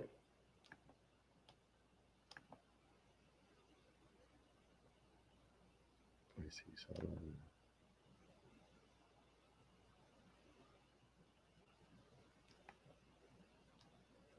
Okay, I think I know who this is, right? That's the one that only Wynton Marsalis, right? That's Wynton Marsalis. The great Wynton Marsalis. Y'all know him as a jazz trumpeter. If y'all hip to the Ken Burns jazz documentary, he's one of the most popular talking heads on that documentary. Award-winning musician, not just jazz musician, but classical musician. Arguably the greatest trumpeter living right now is him. Amazing technique and sound. Very rooted. Come from a music royalty, the Marsalis family. His father was Ellis. He passed away not too long ago. Brother Branford. He got so many brothers and stuff doing some amazing things. And Wynton is such a legacy bearer for the people's music, which is jazz, America's classical music. Now, I don't always agree with Wynton. I have not always agreed with what he said or his point of view over the years. But Wynton Marsalis is very much necessary in helping to not only just cultivate, but to make sure that we never forget, that we never forget, that we never forget. So I actually had the Jimmy Lunsford Legacy Award. It's different from the one I gave to Sister Joy. Different image. That's the original logo I did for the Jimmy Lunsford Legacy Awards. I had that for him in 2016. We know the same people. I was trying to connect through the people that we knew. Things just fell apart. It didn't come through. So I had this plaque all this time. Then I started reading up on Atlanta Jazz Festival. I saw that Wynton was going to be the jazz at the Lincoln Center. Wynton Marsalis being the orchestra leader was going to be playing that Saturday night. I said, I got to get this plaque. I got to make sure I put this plaque in my car and drive them 6 hours tired because I worked 12 hours at work on Friday before I made a 6-hour drive to Atlanta. See, people don't see the dedication. That's what Dick was talking about. You know, you see that smile on my face, and people think I'm the village idiot and stuff. I do all this crazy stuff. I do stuff to the extreme. I drive 10 hours or 6 hours or 12, 14 hours to get a place. Try to give people their honor and respect. I'm the fool. People laugh at me. You know, people say, "Oh, you know, you a fool. You believe everything everybody tell you," and you know, I ain't gonna get into all that. That's but anyway, so I got to connect with Winton, man. They did a phenomenal job.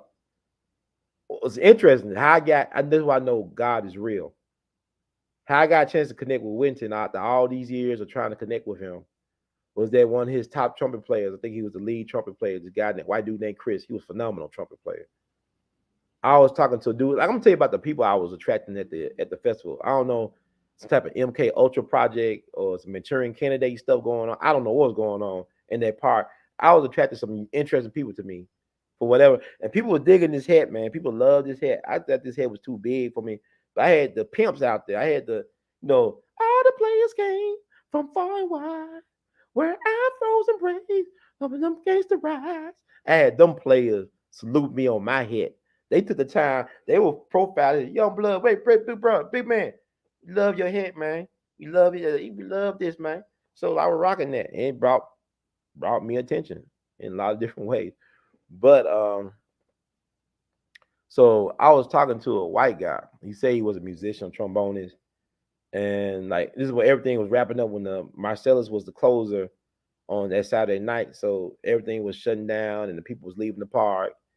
And it was a walk, boy, to get out that park. It was so confusing because I'll come in the park another way and then go out another way. I'll come in a certain way and go out another way, not knowing where I was going. It was so confusing. But I'm here talking to y'all. I'm in Memphis, so evidently I figured it out, right? So this white dude in his truck driver cap, he looked like, you know, like he had a flannel shirt on.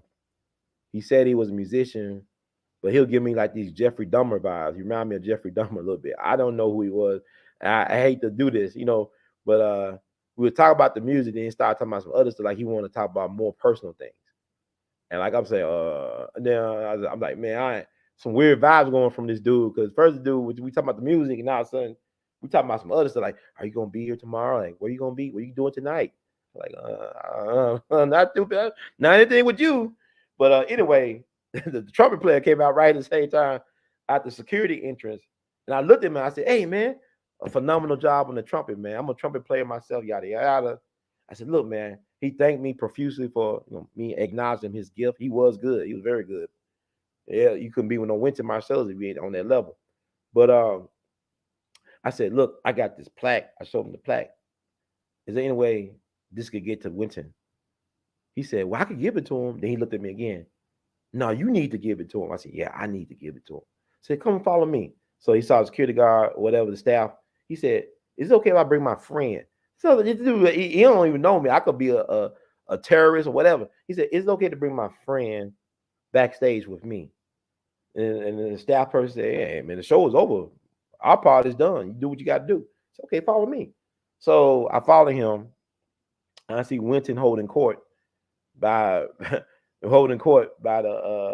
vehicles, by I guess the moving vehicles, like where people stand in between the sets and all this stuff. So he was just holding court, talking to some younger musician guys, talking to people, being very generous and accessible, not being a clown, not being an egotist, not being on some I ain't gonna talk to you type of stuff, and grandstanding. He was like down to earth. I mean, I was impressed. He was down to earth, using very colorful language to describe things and tell stories, what I thought was interesting. But being honest about it, you know, Winton is interesting. Now, you know, Winton makes a lot of money. Like his base salary at the Jazz at Lincoln Center, just for directing the orchestra, he's making like almost $1 million a year. Last time I checked, you go on Charity Navigator and look at how much money these nonprofits make. We don't make no money. We on Charity Navigator, but we ain't making no money. Y'all can look us up. We ain't making no money. So that's funny how I do all this work in the community. I spend thousands of dollars. I don't know how I get all that to invest in my people. Sometimes there's no return that I can see, but I think you got to create an atmosphere that's conducive to change. And there's many ways to do that. And this is me and Dr. Callagher doing our part with our supporters and stuff. And thank y'all who support from afar. But he makes $1 million almost a year just to direct the jazz orchestra. This is not counting sponsorships. This is not counting other gigs he does, not in movie scores. I mean, he did a phenomenal job on the Buddy Bolden movie score on the soundtrack. I didn't get a chance to tell him that, but I was like, I really enjoyed listening to him play and him really being not just an artist, but also a historian of documenting our history and then telling our narrative. Because he's the first jazz artist to win a Pulitzer Prize for his thing, Blood on the Fields, that he did, I want to say back in 99. But here's the thing, though.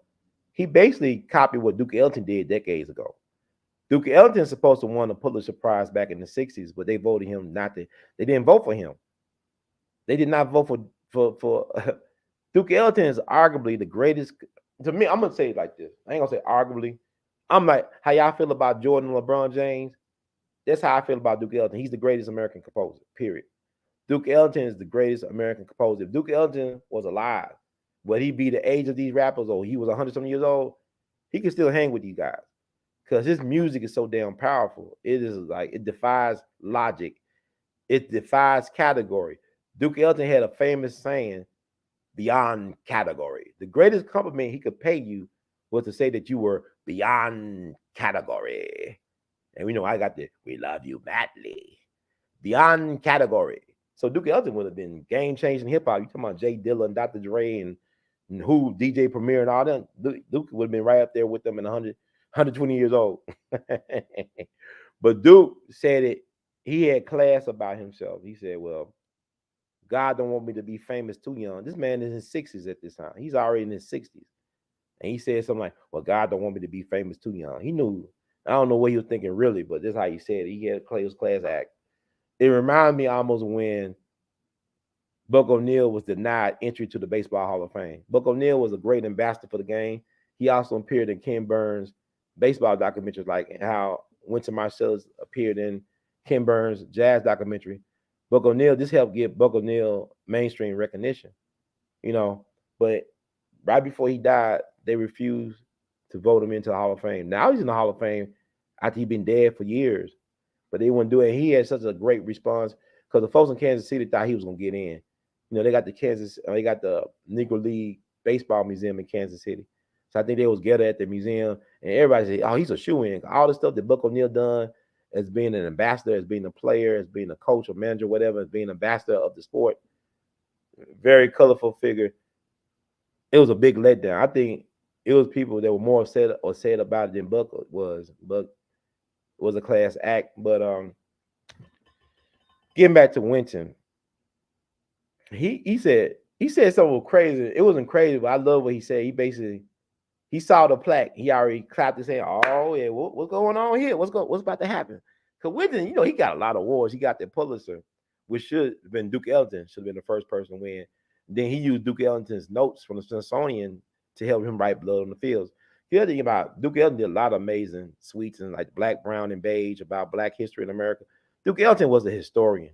Well, I want people to understand Duke was not just writing music for entertainment. He was writing to preserve the history of Black people in America. He was telling our story through song.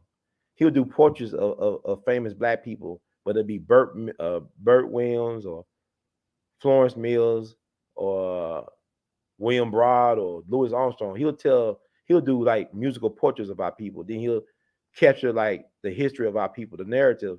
So, I mean, he did all this amazing work at a high level, and he was never really respected while he was alive. He was very much taken advantage of by greedy people in the industry. And I ain't gonna get into all that right now. But Wynton, it's not Wynton's fault, but Wynton, by him winning, what I like about Wynton, he always uses his platform to showcase others living and also to highlight others dead, to make sure that their legends never die, that their songs never die. So I was impressed. Now, I don't care for some of his politics, but at the same time, that's anybody. But he is very deserving of acknowledgement. But he said, oh, he was very colorful with his language that night. I don't know if he was drinking a little bit or this is who he is.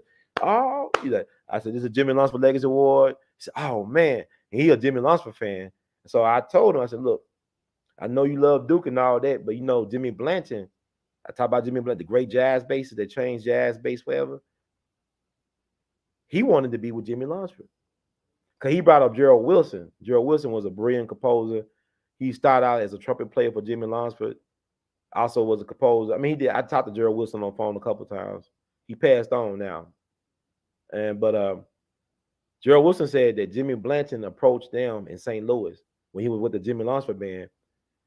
Jimmy Lunsford was his favorite band director or favorite band or orchestra. He wanted to play bass for Jimmy Lunsford so bad. But Jimmy Lunsford was loyal to the students that started with him in Manassas. He had a bass player from Manassas named A.L.L that been with him at the beginning. So he said, I can't help two bass players in my band. So he stuck with the hometown guy. So Jimmy Blanton reluctantly went to Duke Ellington, but he changed the game for bass. Listen to Coco and stuff, and the stuff he did with Duke. Because you had Jimmy Blanton and Ben Webster from Kansas City, the great tenor saxophonists, in the same band at the same time. They made some game. Go listen to Jimmy Blanton. What he did, I don't think could really be appreciated because that is the foundation for the modern language of jazz bass. What he did with bass back in his just 20s, man died at 22, 23. Man was dead. And he did what Winton was saying. He did what he had to do. He did what he's supposed to do and checked out of here. That's what he's supposed to do. See, this is like about to be Black Music Month. And here you got Brother Ron talking about Black music history and stuff. Ain't nobody do it like I do it, okay? Ain't nobody do it like I do it. Do it like I can, okay?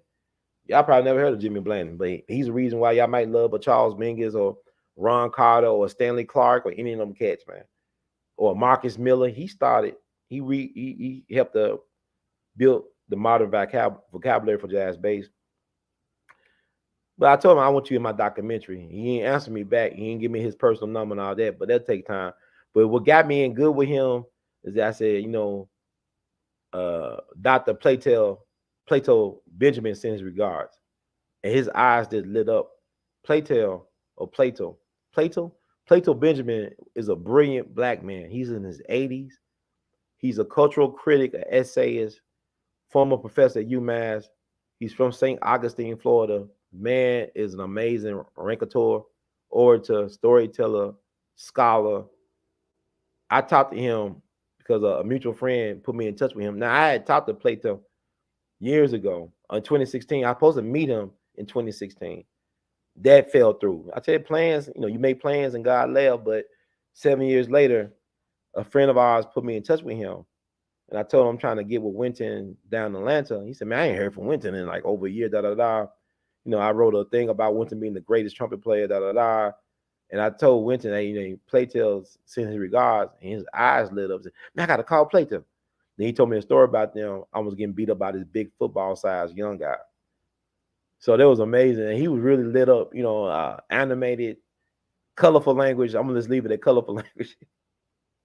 But he really loved that award, man. I appreciate it. It's nothing but a plaque, and an image, whatever. But he really was happy to get there. And this man got a statue of himself in Spain. There's a town in Spain that got a likeness statue of Winton. Winton is a big deal. And like I said, you can't deny his trumpet guy. I told him, I'm kind of a trumpet player. He started, kind of a trumpet player. He started laughing, but I am kind of a trumpet player. I'm a kind of different one. So my thing is now, it's not to be Winton, but to be myself. That's what people don't understand. I'm not trying to sound like him or anybody else.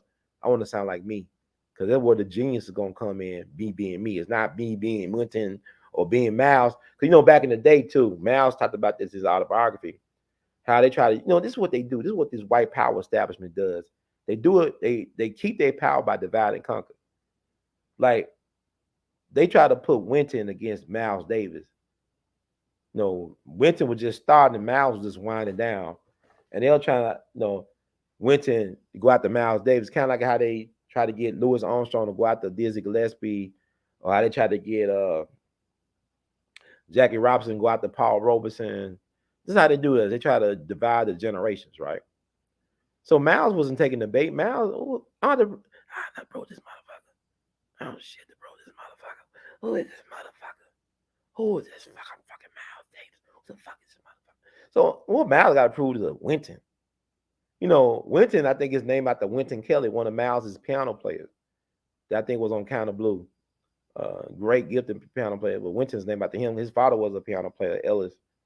And Mal wasn't going for it, just like Paul Robeson wasn't going for it with Jackie Robinson. So this is what they do. But Mal's is important.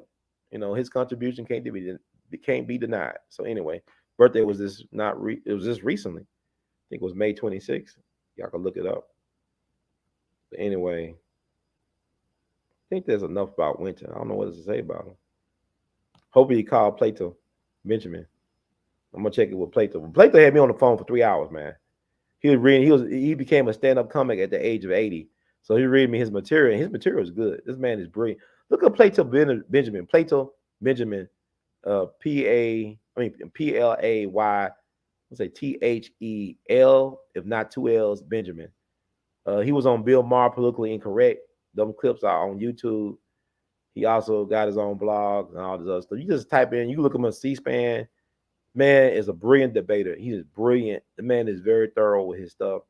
He took on Christopher Hitchens over 20 years ago. I think it was about 20 years ago, maybe less than 20 years ago. It's online. And nobody, I mean, Plato is like a prize champion boxer when it comes to words, when it comes to intellect. He's brilliant. He's still sharp in his 80s, man. So I look forward to meeting him in person. But that man kept me on the phone for 3 hours, man. Like Dick Gregory stuff. But it was funny and fun and insightful. And thank God for people like that. But anyway, let's see what else.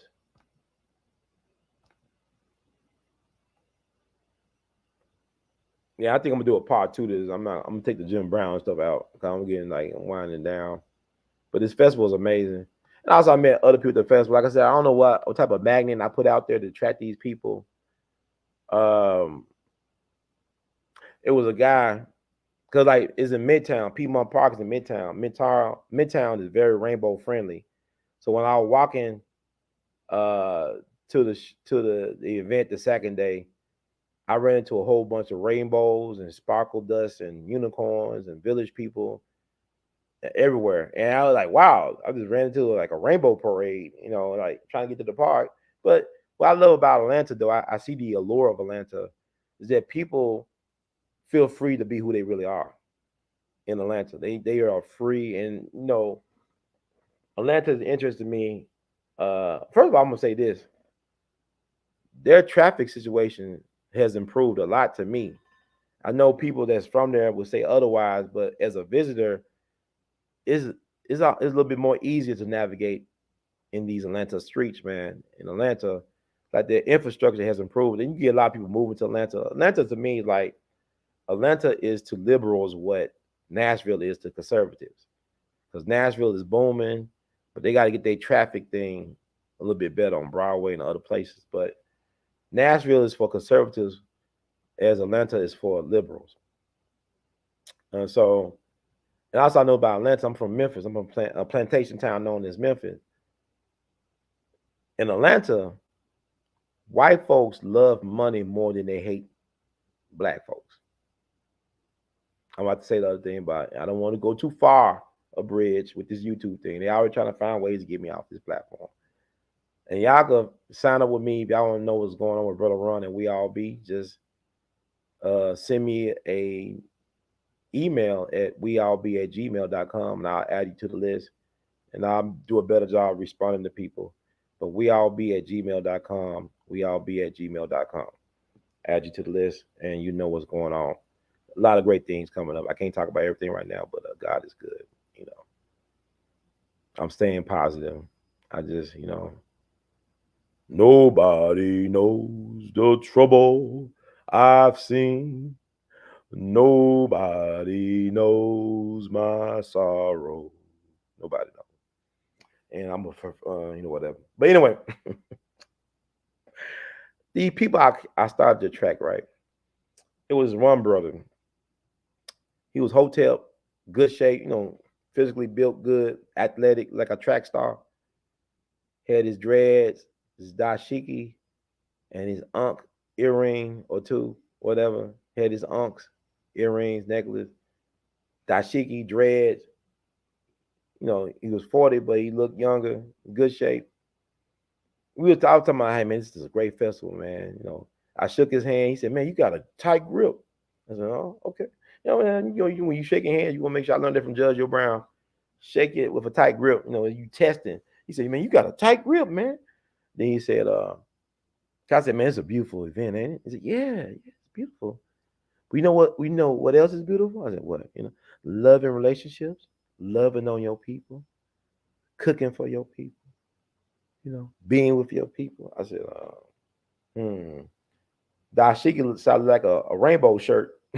He said, I thought it was dashiki, like a rainbow shirt to me now. Like, look, I'm gonna get closer to the stage. I told because it was an act coming on. Thank God. We get closer to the stage, man. I'll check y'all later. God blessings, man. Blessings and peace. I just walk away. He's like the serial killer. Thank God for the divine intervention. Because this dude was talking about loving and cooking. And somebody told me cooking means like smoking crack or fellatio. I don't know. Somebody who's supposed to be in the know about these things told me that. I don't know, but I just know. Look, it just got weird real fast. I was talking about the music and the culture. He started talking about loving on people and cooking for people, and I don't know my people. So I had to get the hell on down. But you know, ain't nothing here or there. But you know, people let people live. Let people live. So the act I was going to see when I ran away from it, I ain't run away. I walked away briskly. I briskly walked away. Now the act that was performing was a guy named Jose James. I never heard this guy, but he was very popular with the people. And this guy was amazing, man. Like he did a tribute to Erykah Badu and Bill Withers. He was mixing up Badu songs with Withers. And he had his own unique take. He had an amazing voice as an instrument. Like he could sing straight out jazz ballads, and also he could use his voice like a beatbox. That man was amazing, amazing. Then he had this beautiful sister from Baltimore, just 18 years old, was turning it up on the alto sax. And then all these groups had great drummers. These drummers are phenomenal, man. I mean, amazing. But I really enjoyed that set, man. He really gave it up to Erykah Badu and the Bill Withers with the grandma hands and everything like that. So that was pretty cool, man. Pretty cool. So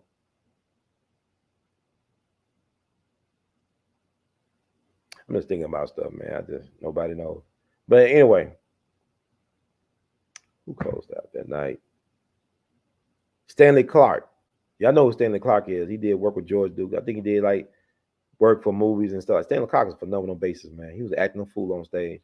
That man was getting down with the get down. Stanley Clark is phenomenal. He did a tribute to his friend, the late great George Duke, because they did the Atlanta Jazz Festival numerous times over the years, from my understanding. So they're a hometown or they're a crowd favorite at the Atlanta Jazz Festival, and he did not disappoint. Had another amazing drummer from Chicago. All these drummers were very unique and gifted and wonderful. Thoroughly enjoyed the drumming.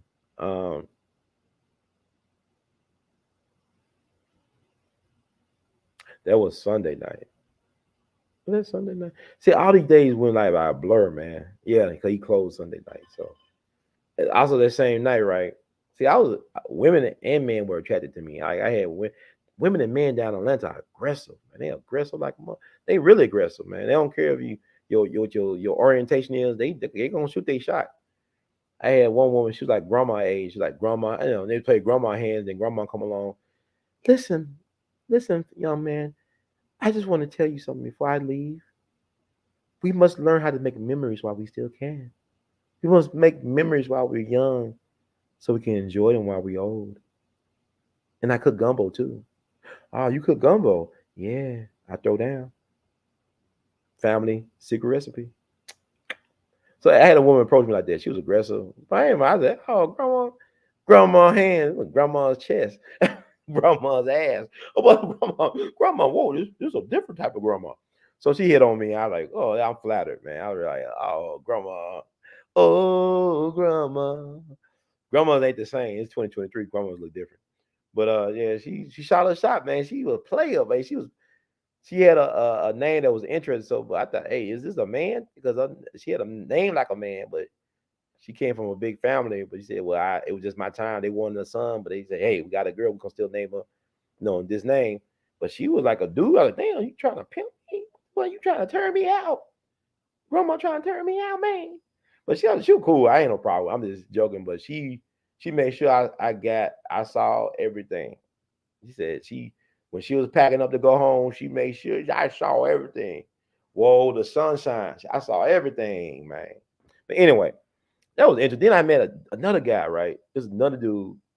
Like he would come. I was in the front part of the park near the stage, looking at the large video image, right? I was right near the stage, but they wouldn't let nobody really get in front of the stage, so I was on the side.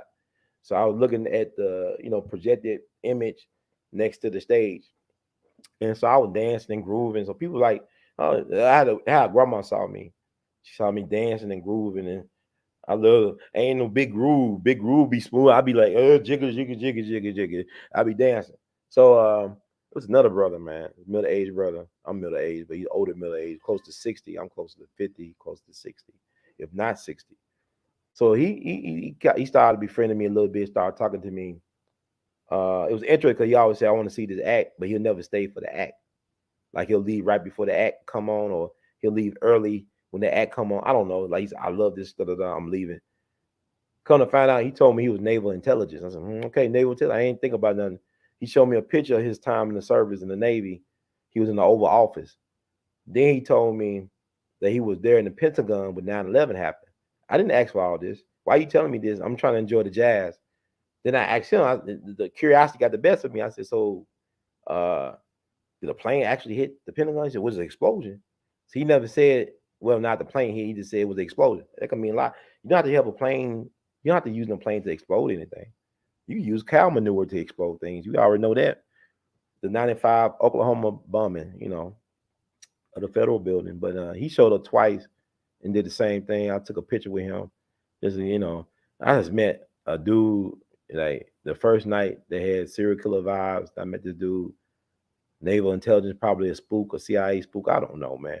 I should be more paranoid, but I'm so trusting of people. I let people in, not knowing their agenda, and then they want to sabotage me, and I'm the fool. Okay, I'm gonna be a fool. I asked Dick this before he died, Dick Gregory. I said, "How do you tell if somebody's an agent?" And he'll say, "Well, you don't know." I said, "You don't know?" He said, "No, you don't know because you don't know. You just basically you play it by ear. You just let people in and see what happens. You can't worry about it. If you're doing something that's righteous. Why would you worry about somebody? Well, they will sabotage you, especially when you try to do something righteous. But anyway,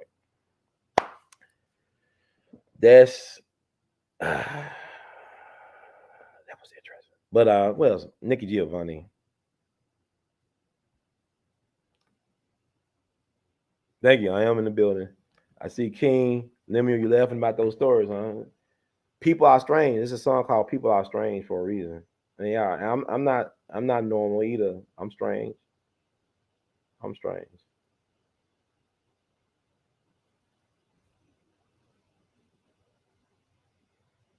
But I'm like LL Cool J. I need love too, man. I need love. I want love. But that's another story. But anyway, man, I don't know what I'm gonna do. Oh, sorry about that. I'm just checking some things.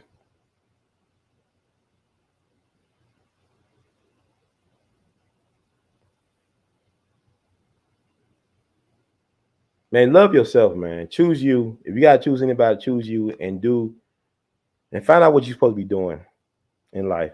But I'm not gonna talk about Jim Brown or Tina Turner tonight because I'll be on for about 3 or 4 hours. But what I'm gonna do, I'm gonna continue with this Atlanta Jazz Festival. I'm gonna change the title on this screen once this show is over. And thank y'all who keep on sending new nations, man, because they go into a good place, man. Because like YouTube think they funny with it, they gonna hit me. They know I'm gonna do a Malcolm X show, and then they're gonna hit me with that. That's crazy. Thank you all that would donate and continue to donate. Appreciate it. Let me see.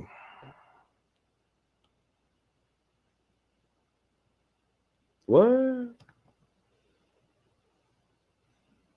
Okay, I don't know if that's real. You are you oh okay, wow. I didn't know that was a thing. Anyway, let me see. Nikki Giovanni, right? Let's look up Nikki Giovanni.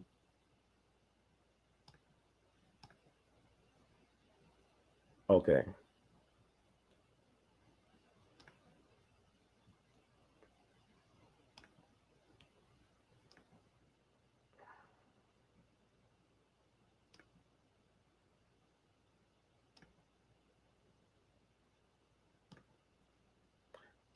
This is Nikki Giovanni, right? Like the dude didn't want to be in the picture. That's Javon Jackson. He was like, as soon as I got out there, right? I didn't want to take a picture with him like that. I wanted to take a picture with him, but he ain't supposed to be in the picture like that. He's tall. And he just got in the picture. Like, I don't think he knew that he was being used as a prop at that point. But Javon Jackson's a great saxophonist in the tradition of Coltrane and people like that. And he played with a lot of jazz greats, Elvin Jones and Art Blakey and so many. So he's a seasoned veteran, and he's really worthy of honor and respect. But I didn't know him like that, like I knew Nikki Giovanni. So next time I'll get Brother Javon. I got a limited budget, man. These plaques, they add up. I do the images and the wording, but I get somebody else to put the product together, and it adds up, especially with rush fees and stuff. Shout out to Champion Awards in Memphis. But anyway, that's Nikki Giovanni, the great poetess, lover of Tupac. She's a Tupac super fan. Then she got Thug Life tatted somewhere on her body, and she's looking good for her age. She got to be in her 80s. But I gave her that Ida B. Wells Award that I gave to Jason Whitlock and Michi X. The Standing Your Ground Award. Let me see if I can read what's on there. And also I'm gonna play this interview I did with Nikki Giovanni. It was very weird. It's a weird, surreal interview because I asked her a question. She went all the way the other way with it. But that's up. I asked her a question. She has a right to answer in the way she sees fit. So it is what it is. So she got the let me see something. Trying to see this Ida B. Wells Award.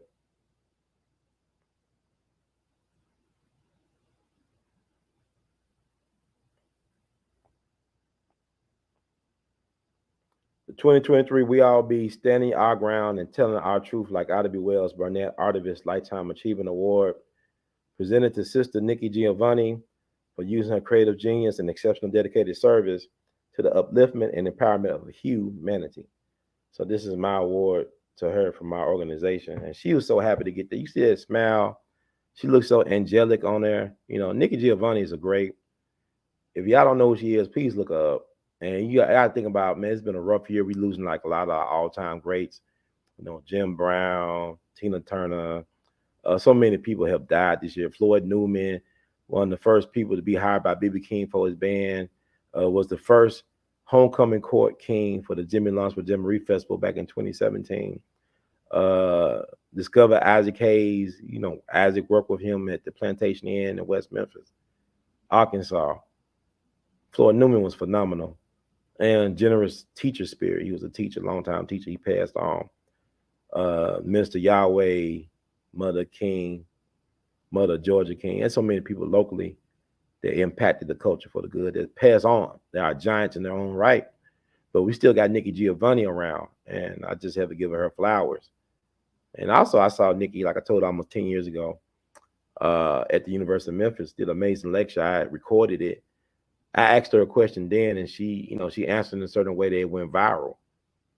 One of my Nikki Giovanni videos went viral from 10 years ago, almost 10 years ago. It'll be 10 years ago, I think, this fall. But anyway, I want to play what she said. Her and Javon Jackson got a music project they done. I got the CD signed by them. But Javon, maybe next time I might hit you up with a plaque. I got to look at your resume. Sound impressive from first listen. So many people that could be deserving of awards. You know what I'm saying? So many people. But I try to do my part. This little light of mine, I'm going to let it shine. So what they said,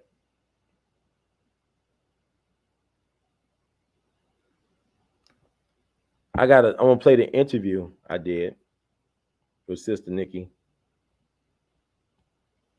We All Be News Free Dixie for the 21st century. Man. Let's get through this. Man, I just feel so blindsided about things. I ain't gonna talk about it. Like the greatest woman you ever knew. The greatest that I knew personally, of course, was I knew Miles. You Miles? I knew Miles. Okay. But I knew a lot of people. Of course, I knew Dizzy Gillespie, who was the nicest man I ever knew, and Diz was a great. Diz was great, and I've never heard a bad word of all of the people. There are two people in the music world, people, period. One that we never heard a bad word about was Dizzy Gillespie, and the other was I don't know if she would know him, Ashley Bryant, who was an illustrator, and they were two of the nicest people you'd ever want to meet. Yes, ma'am. Yeah.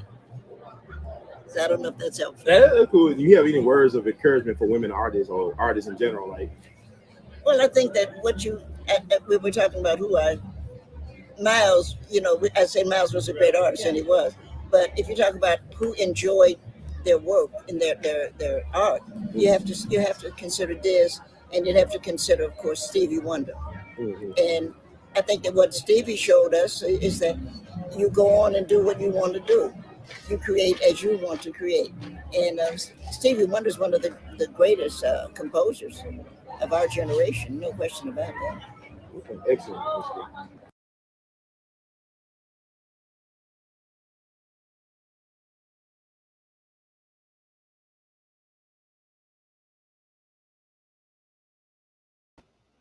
As you can tell, she didn't answer any of my questions at all. She answered them, but Miles Davis, the greatest woman you ever known. I didn't say greatest performer. I said, but then I heard stories about Miles. He was an alpha on the band stage, but in the bedroom, I don't know. I'm just saying. But people told me things. He didn't know whether he want to be a man or woman, perhaps sexuality issues, mama issues, and whatever. Miles actually, he died. They say he died. He was using AZT. He was prescribed the medication AZT, which they use to give the AIDS patients. But he didn't die of AIDS. He died of something like pneumonia or something. Whatever they said, it wasn't AIDS, even though he used the AZT, the AIDS drug at the time. So I don't know what was Mal, but Mal was a phenomenal artistic genius and visionary. One of my favorite musicians, and his autobiography is worth a read. And he was a big fan of Jimmy Lunsford. He used to listen to Jimmy Lunsford while he was growing up in East St. Louis on the radio, broadcasting live from the Cotton Club. He got that in his book. Then he talked about all these musicians coming out of Memphis that played in his band back in the 60s. Then he said they all come from this one place called Manassas. And he said what they doing down there, then realized that his music hero growing up, Jimmy Lunsford, started that tradition back in the 20s. First person credited with teaching jazz studies in a formal educational setting in any place in the world. He did it with black kids in North Memphis. That's Jimmy Lunsford. That's why I love this man. And his memory should be elevated. He should get his rightful place in the pantheon of greats. Okay? So, yeah, she asked me, Dizzy Gillespie was interested. Dizzy, y'all should read his autobiography. Because Dizzy was breaking it down, man. Dizzy as a clown, but he was a serious artist and he was a serious thinker. And he was the Baja Faith. Look at the Baja Faith. It's interesting. But anyway, over 2 minutes. Last but not least. I got to get a shout out to this brother. This brother gave me an epiphany, man. And he gave me an epiphany.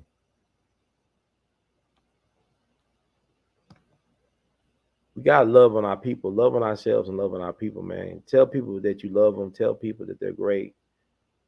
Tell people that don't give up, give out, or give in. We all need us to be on the same page as much as possible. You don't need everybody. You need somebody. Somebody loves you, baby. Whoa, how? Yeah, I ain't going to do no Tina and Jim Brown tonight. I supposed to did it this past week, but they blocked me. They suspended me.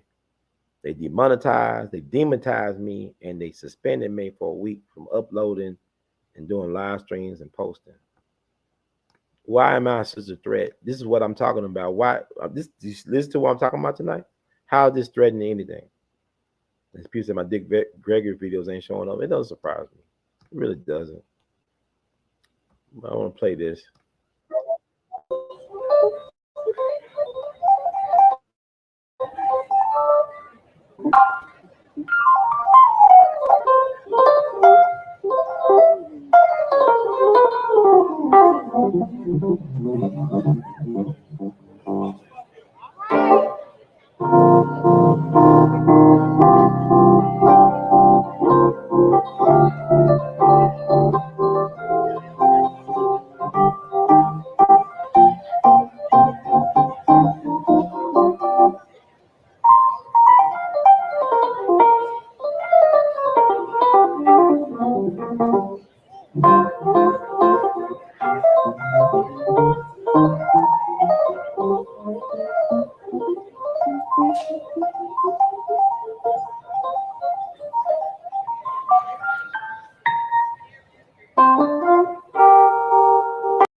Okay, that was Lawrence Fields, man. That's my college classmate. He was an underclassman when I was an upperclassman at Washington University in St. Louis, Missouri. We don't call it Missouri or Missouri. We call it Missouri, the state of Missouri.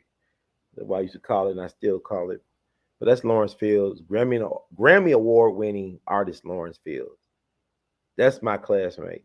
I didn't know he was gonna be performing at the Atlanta Jazz Festival, and I just have to give him his propers, man. You know, phenomenal artist, man. I'm gonna tell this quick story, and then I'm gonna wrap it up, and I'm gonna say maybe one more thing and wrap it up. It's like I'm doing a condom commercial. Wrap it up. Well, wrap it up, wrap it up, wrap it up. But let me do this right quick. I don't know, man. It's like I'm in a weird space right now. Oh, oh yeah. I think I'll wait on that. But I'm trying to figure out stuff. I'm trying to see who's here for what. Now I realize I gotta really do some inventory on my circle. And I gotta really look at people different now. Really scrutinize my relationships with some of these people. I thought they was on my team, man. Like I said, betrayal is real. I thought they was with me. They not. They not with me. Cause like, let's say if you married, your spouse should be your peace. There shouldn't be no confusion. It should be no chaos. It should be no misunderstanding. That's supposed to be your peace.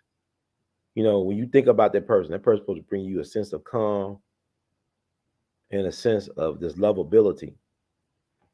I refuse to be with anybody that can't respect me, not only as a man, but as a human being. They refuse to receive what I got to give. I mean, what's the point? I try to be lovable. I'm working on being lovable every day of my life, the best I can, in spite of whatever circumstances or whatever, man. Trying to find a good picture. Good picture. Okay, we go with that picture. So this is Lawrence Fields, right? Lawrence Fields, my man. Not my man like that, because I know it's Atlanta. Not my man like that, but my brother, good brother. You know, we have different tastes in music. You know, I always appreciate my horn playing like some of y'all don't always appreciate it, but I'm different.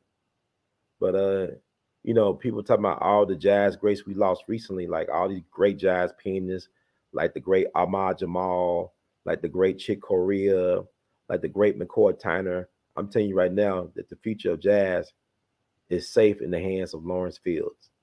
Phenomenal musician, phenomenal, phenomenal, phenomenal, phenomenon. Do do do do do, phenomenon. Do do do do. Let me get close up. I told people that he was playing with Christian Scott. He go by Chief Ottawa or something like that. But he was the pianist for Christian Scott for their set. Christian Scott's uncle is Donald Harrison Jr. Donald Harrison Jr. was a music teacher of Notorious B.I.G., Christopher Wallace. They were next door neighbors, so Donald Harrison Jr. would teach him music theory and stuff like that. I think Donald Harrison Jr. thought that Biggie would make a great jazz drummer. And Biggie does have a jazz-like delivery, like a horn-like delivery or percussive delivery and all that, whatever. But that's his uncle, Donald Harrison Jr., Christian Scott. But Christian Scott had Lawrence Fields play the piano in his band. He said, this brother's from St. Louis, Missouri. And as soon as he said that, I looked at that piano. I said, oh, that's Lawrence. Really? That's the brother from college. And I remember when Lawrence would be at the music building, he'd be on a floor where we had where they had the rehearsal studios. Like when I get into the rehearsal studio, he was already there. I don't know how long he was there. I probably stayed like an hour, 2 hours, just playing around on my horn, whatever. And when I leave after an hour, 2 hours, he's still there. God only knows how many hours he spent in that music building. But like we talked about it. I said, yeah, I remember you playing, man.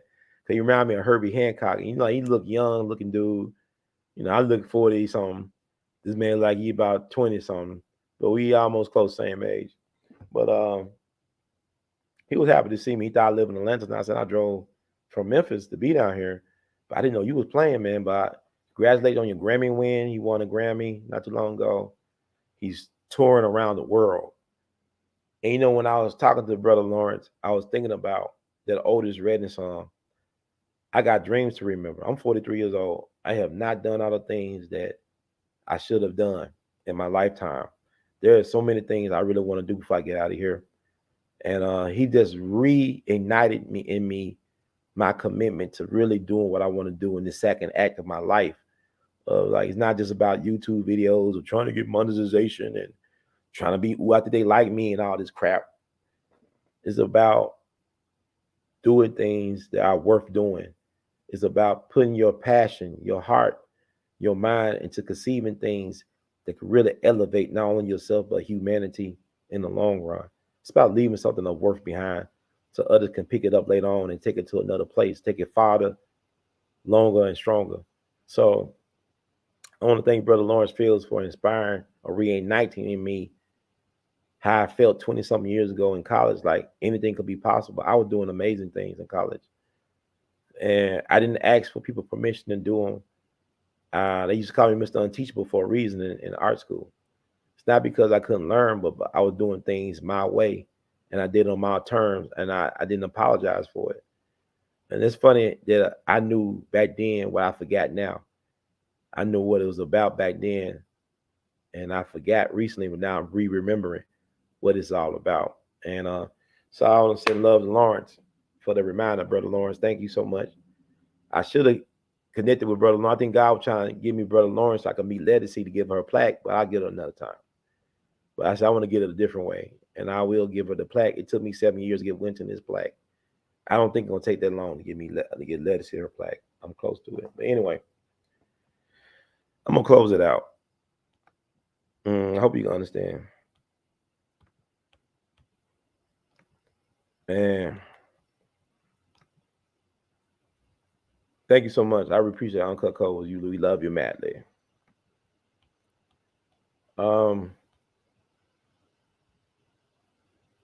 Now, was the Atlanta trip was going down to Atlanta Jazz Festival worth two of my big toes? Hell no. I loved it. It was memorable. I didn't even get to get Legacy a plaque. So why would I want to lose my two big toes over that? Well, I told you, okay, I started wise up and started taking Lyft. I took Lyft the last day to and from the parking lot, which was about 30-minute walk on Sunday. It was a Monday. I'm gonna tell you what happened. I'm a diabetic. I found out about that when I had a hole in my foot. I figured, oh yeah, you diabetic, right? I found out when I had that hole. I thought that hole like a cartoon hole in my left foot, like a cartoon, like it was a real hole. And I was running 4 miles in that real hole of a foot. And I had on the wrong shoes to get lost in.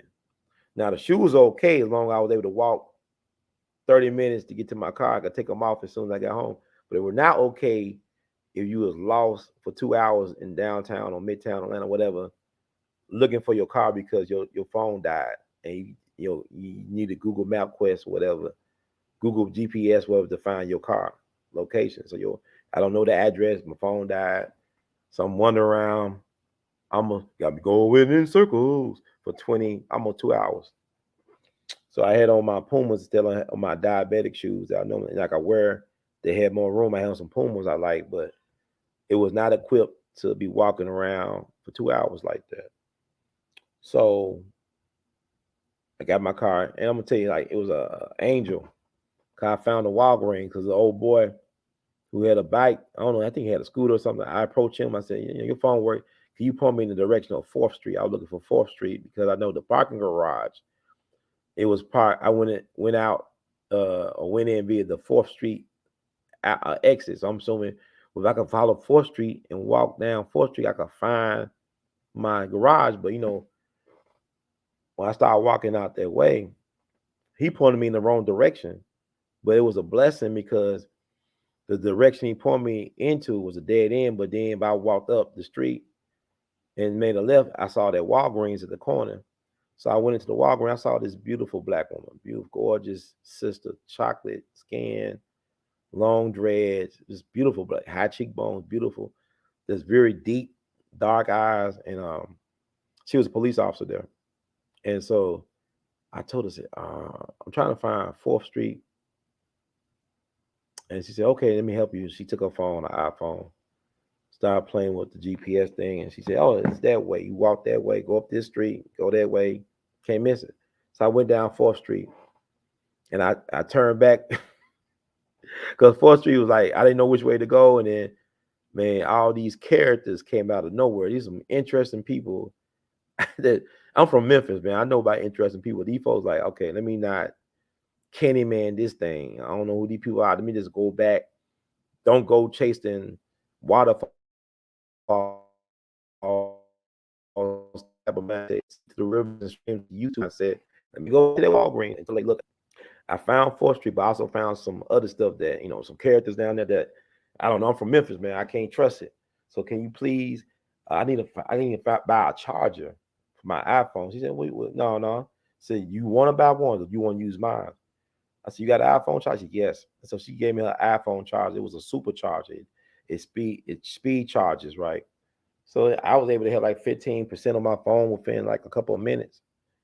And I thanked her for it. I really wanted to get her number though, but it's another. I mean, she was gorgeous, man. She was a beautiful black woman, and she had a good attitude. Like she really wanted to help. She wanted me to win, and I did win. And I should have been like that grandma. I don't want to let time pass and have regrets. Give me them digits. We need to make memories while we're young, so we can enjoy them while we're old.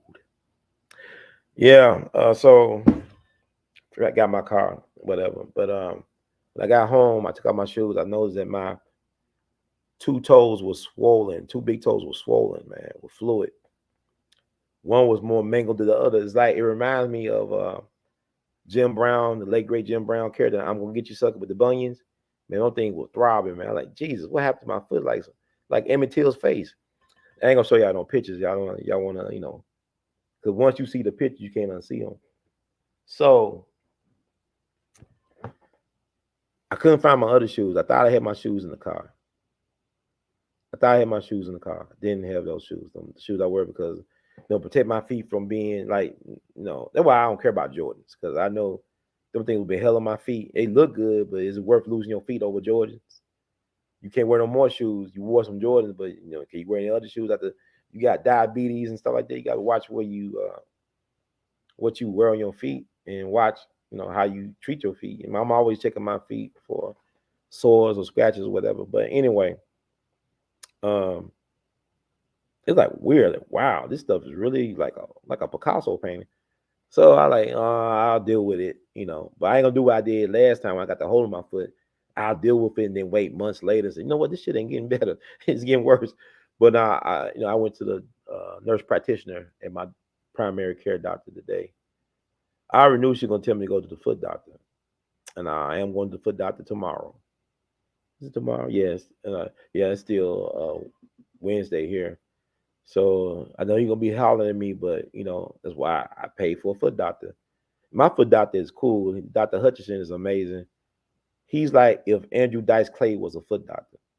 And his office is amazing. These people are some characters. They call, hey, hun. First, I went there, the white lady with the blonde hair. Hey, hun, come on here, hun. Come on, sign in, hun. And then what kind of thank you for being a friend is this shit? And then I started picking up on the vibe of the people in the office. And I met Dr. Hutchinson.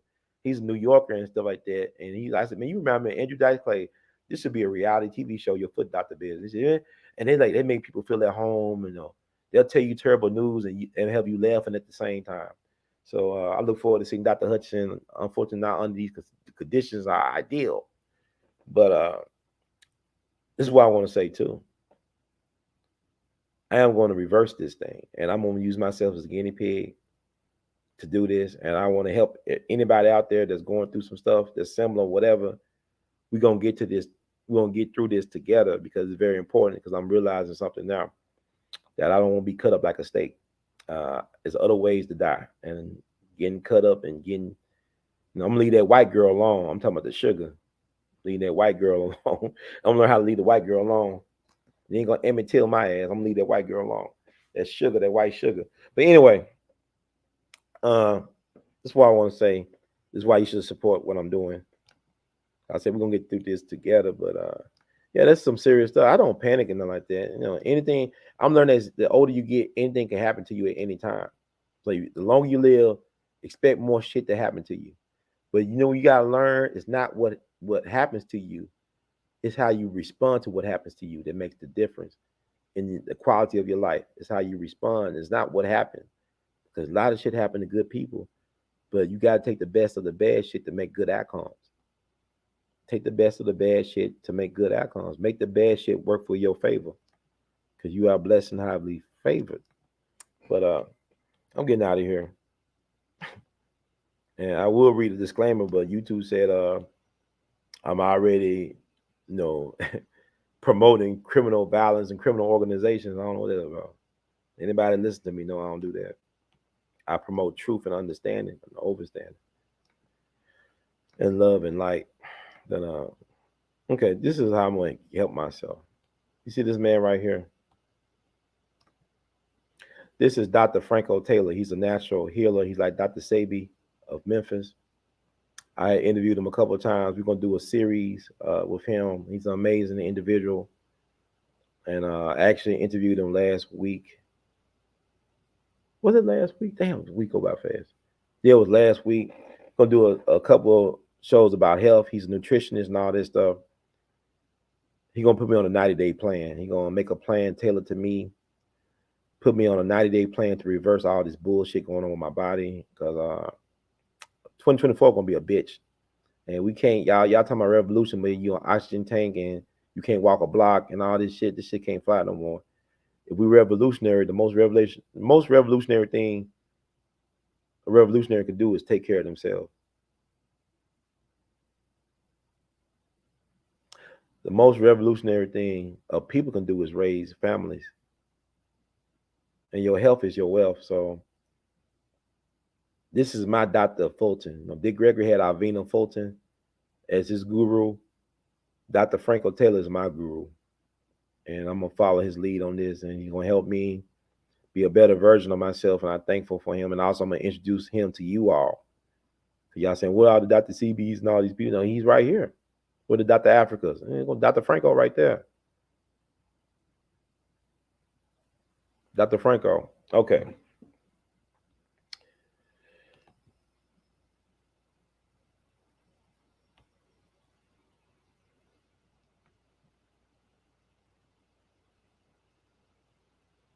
Not try to. It cost me. Sure, women, man. I'm telling you something. Women are scandalous, man. Women would take what you tell them. Telling me enough. You holding back, and you tell them. It's like Samson, Delilah. Is Delilah who cut off Samson's hair? Samson told him the secret and used it against him. You try to put your faith in a woman. A certain type of women is just like, man. I be honest, but yet people say you're not honest enough. And these people ain't tell me anything about themselves, and then they'll tell me, well, I didn't tell you the truth about who I am. I'm this and that. I said, well, I thought you said you was honest. And why you do me like this? There's a lot of folks out here killing themselves over people mistreating them a certain way. It's sad. And my thing is about overstanding. As I get older, I ain't worried about it. What's for me will be for me. Who's for me will be for me. And God will reveal to me, because like I said, I did a deep-rooted prayer at Sister Thea's grave. I was talking to God. I was talking to the ancestors. I was saying, let me know what is my purpose, why I'm here, why I'm being tortured like this. And they gave me an answer, so I'm good. And let me see this. Let me do something else. I want to help people. If you have a problem sleeping, I'm gonna suggest this.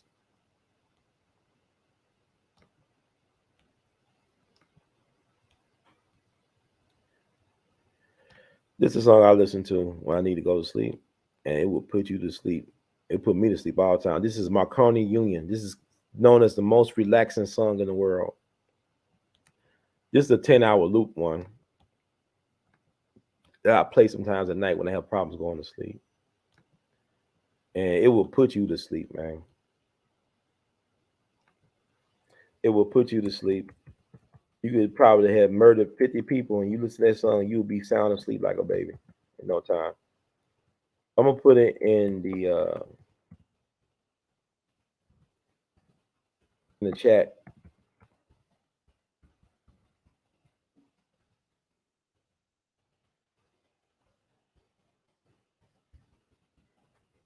It'll be learn how to put myself first now.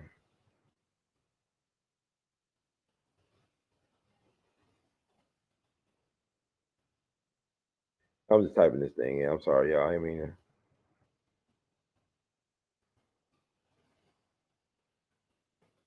I'm typing in. Type it in. Man, why is Ping's playing games with me? 10-hour loop. Why I'm sharing so much with you all? I don't know you strangers. Okay, y'all see it.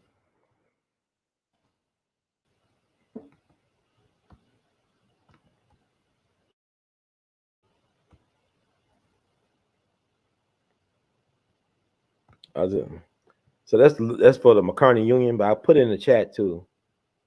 Man, this stuff will put you to sleep. Now, it'll be a hard time waking up, man. But when you decide to wake up, you will be so refreshed. You get like a deep REM sleep or whatever.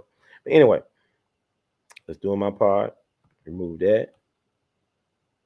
Also, people say, well, how do you support the Artivist? Well, buy Artivist art, r2c2h2.com, but also you buy my Teespring page as well, too. Get this Teespring.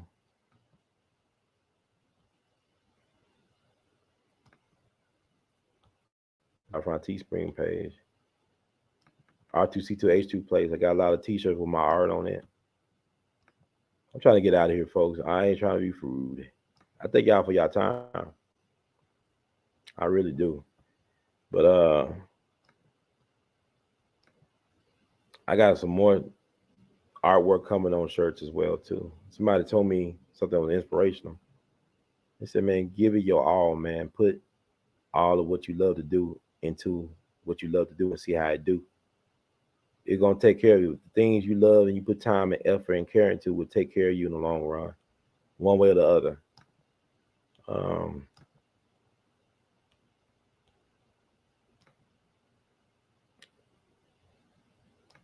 Yeah. Let's see. Oh, what's got the Sister Thea? Man, Sister Thea, powerful, man. Powerful black woman. Wear that. I wear that shirt a lot of times. It gives me favor, man. When I wear this Sister Thea shirt, I get so much favor. I hear a voice tell me, "Brother Ron, put this shirt on." If I wore it yesterday, but put it on. When I hear that voice tell me to put that shirt on, I obey. And then good things start to happen.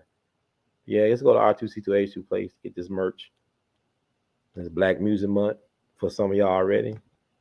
Got that Cold Train. Soul Eyes is Cold Train.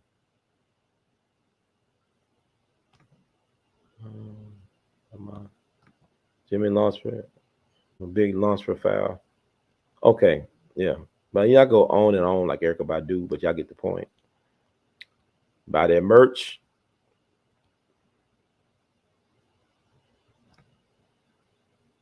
Yeah, please do. Yeah, man, it's gonna help you out a lot. Yeah, it's gonna be interesting. I might, I do a couple on here, and then I'll put a lot of it on for the Patreons too. But he needs to get his work known because he's doing good work for the people. And like I said, I'm a willing guinea pig because I need to get better. Because my assignment requires me to be at a certain health, being better, the best shape I ever been in my life. The assignment that I was told that I got to do is gonna require me to be in the best shape I ever been in my life. And I thank Bobby Dick Gregory for having to be the role model for that. I appreciate him. He poured into me. He never said, "Oh, you can't eat that." You just look at me eating. I look at him eat a bologna sandwich. Yeah, he ate a bologna sandwich. I'll talk about that later. Man was 80 some years old. I mean, he had a right to eat a bologna sandwich. Anyway, and some tuna too. He ate some tuna. Yeah, I know he ate birthday cake. I know y'all disappointed. Oh, Dick Gregory eat air. He aeritarian. I shit you not. He ate that shit. Mm-mm. Thank you, YouTube, for kicking me out your house. Oh man, my computer running slow. Thank y'all for y'all patience. About to read the disclaimer. I'm out of here. The views expressed by hosts and guests on the We All Be TV platform are not the official views, opinions, beliefs, or perspectives of We All Be News or the We All Be Group Incorporated. We All Be News is an organization that thoroughly believes in supplementing the information narrative that is usually supplied by the corporate news entities with those viewpoints and expressions which may be marginalized or ignored for a plethora of reasons. We are about informing the general public on alternative perspectives as it relates to news and information, and letting the general public be the ultimate judge in deciding on how to use said information. Informed citizens are responsible citizens. Thank you for your support. Thank y'all so much from the bottom of my heart. Y'all don't know how it's been for me the last several days, but try to be a messenger of light and love and abundance as best I can. I try to live by that, and I am, because not what happens to you is about what you make happen. It's how you respond to what happens to you that determines your narrative. And like, let me say this: I talk about the cop that helped me. Now, let me tell you like this: last week, like Tuesday of last week, I was driving downtown on Popular. I was at Popular Cleveland Light, right by the Kroger's and Walgreens. Walgreens on the left side where I was driving. Then you got Kroger's on the right side. So I was driving in the left lane, and it was a police car in the right lane. And so I was bumping my Biggie because Biggie's birthday was coming up or whatever it was, or it was around that time. So I bumping a friend of mine real loud.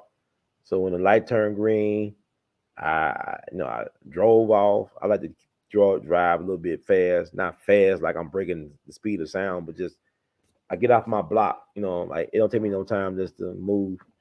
And then like I noticed something. Like I remember that, like the sheriff deputy car it came over to the middle lane, but it didn't like speed up at all. It didn't like it was like he had his side lights, them bright lights they shine in your face.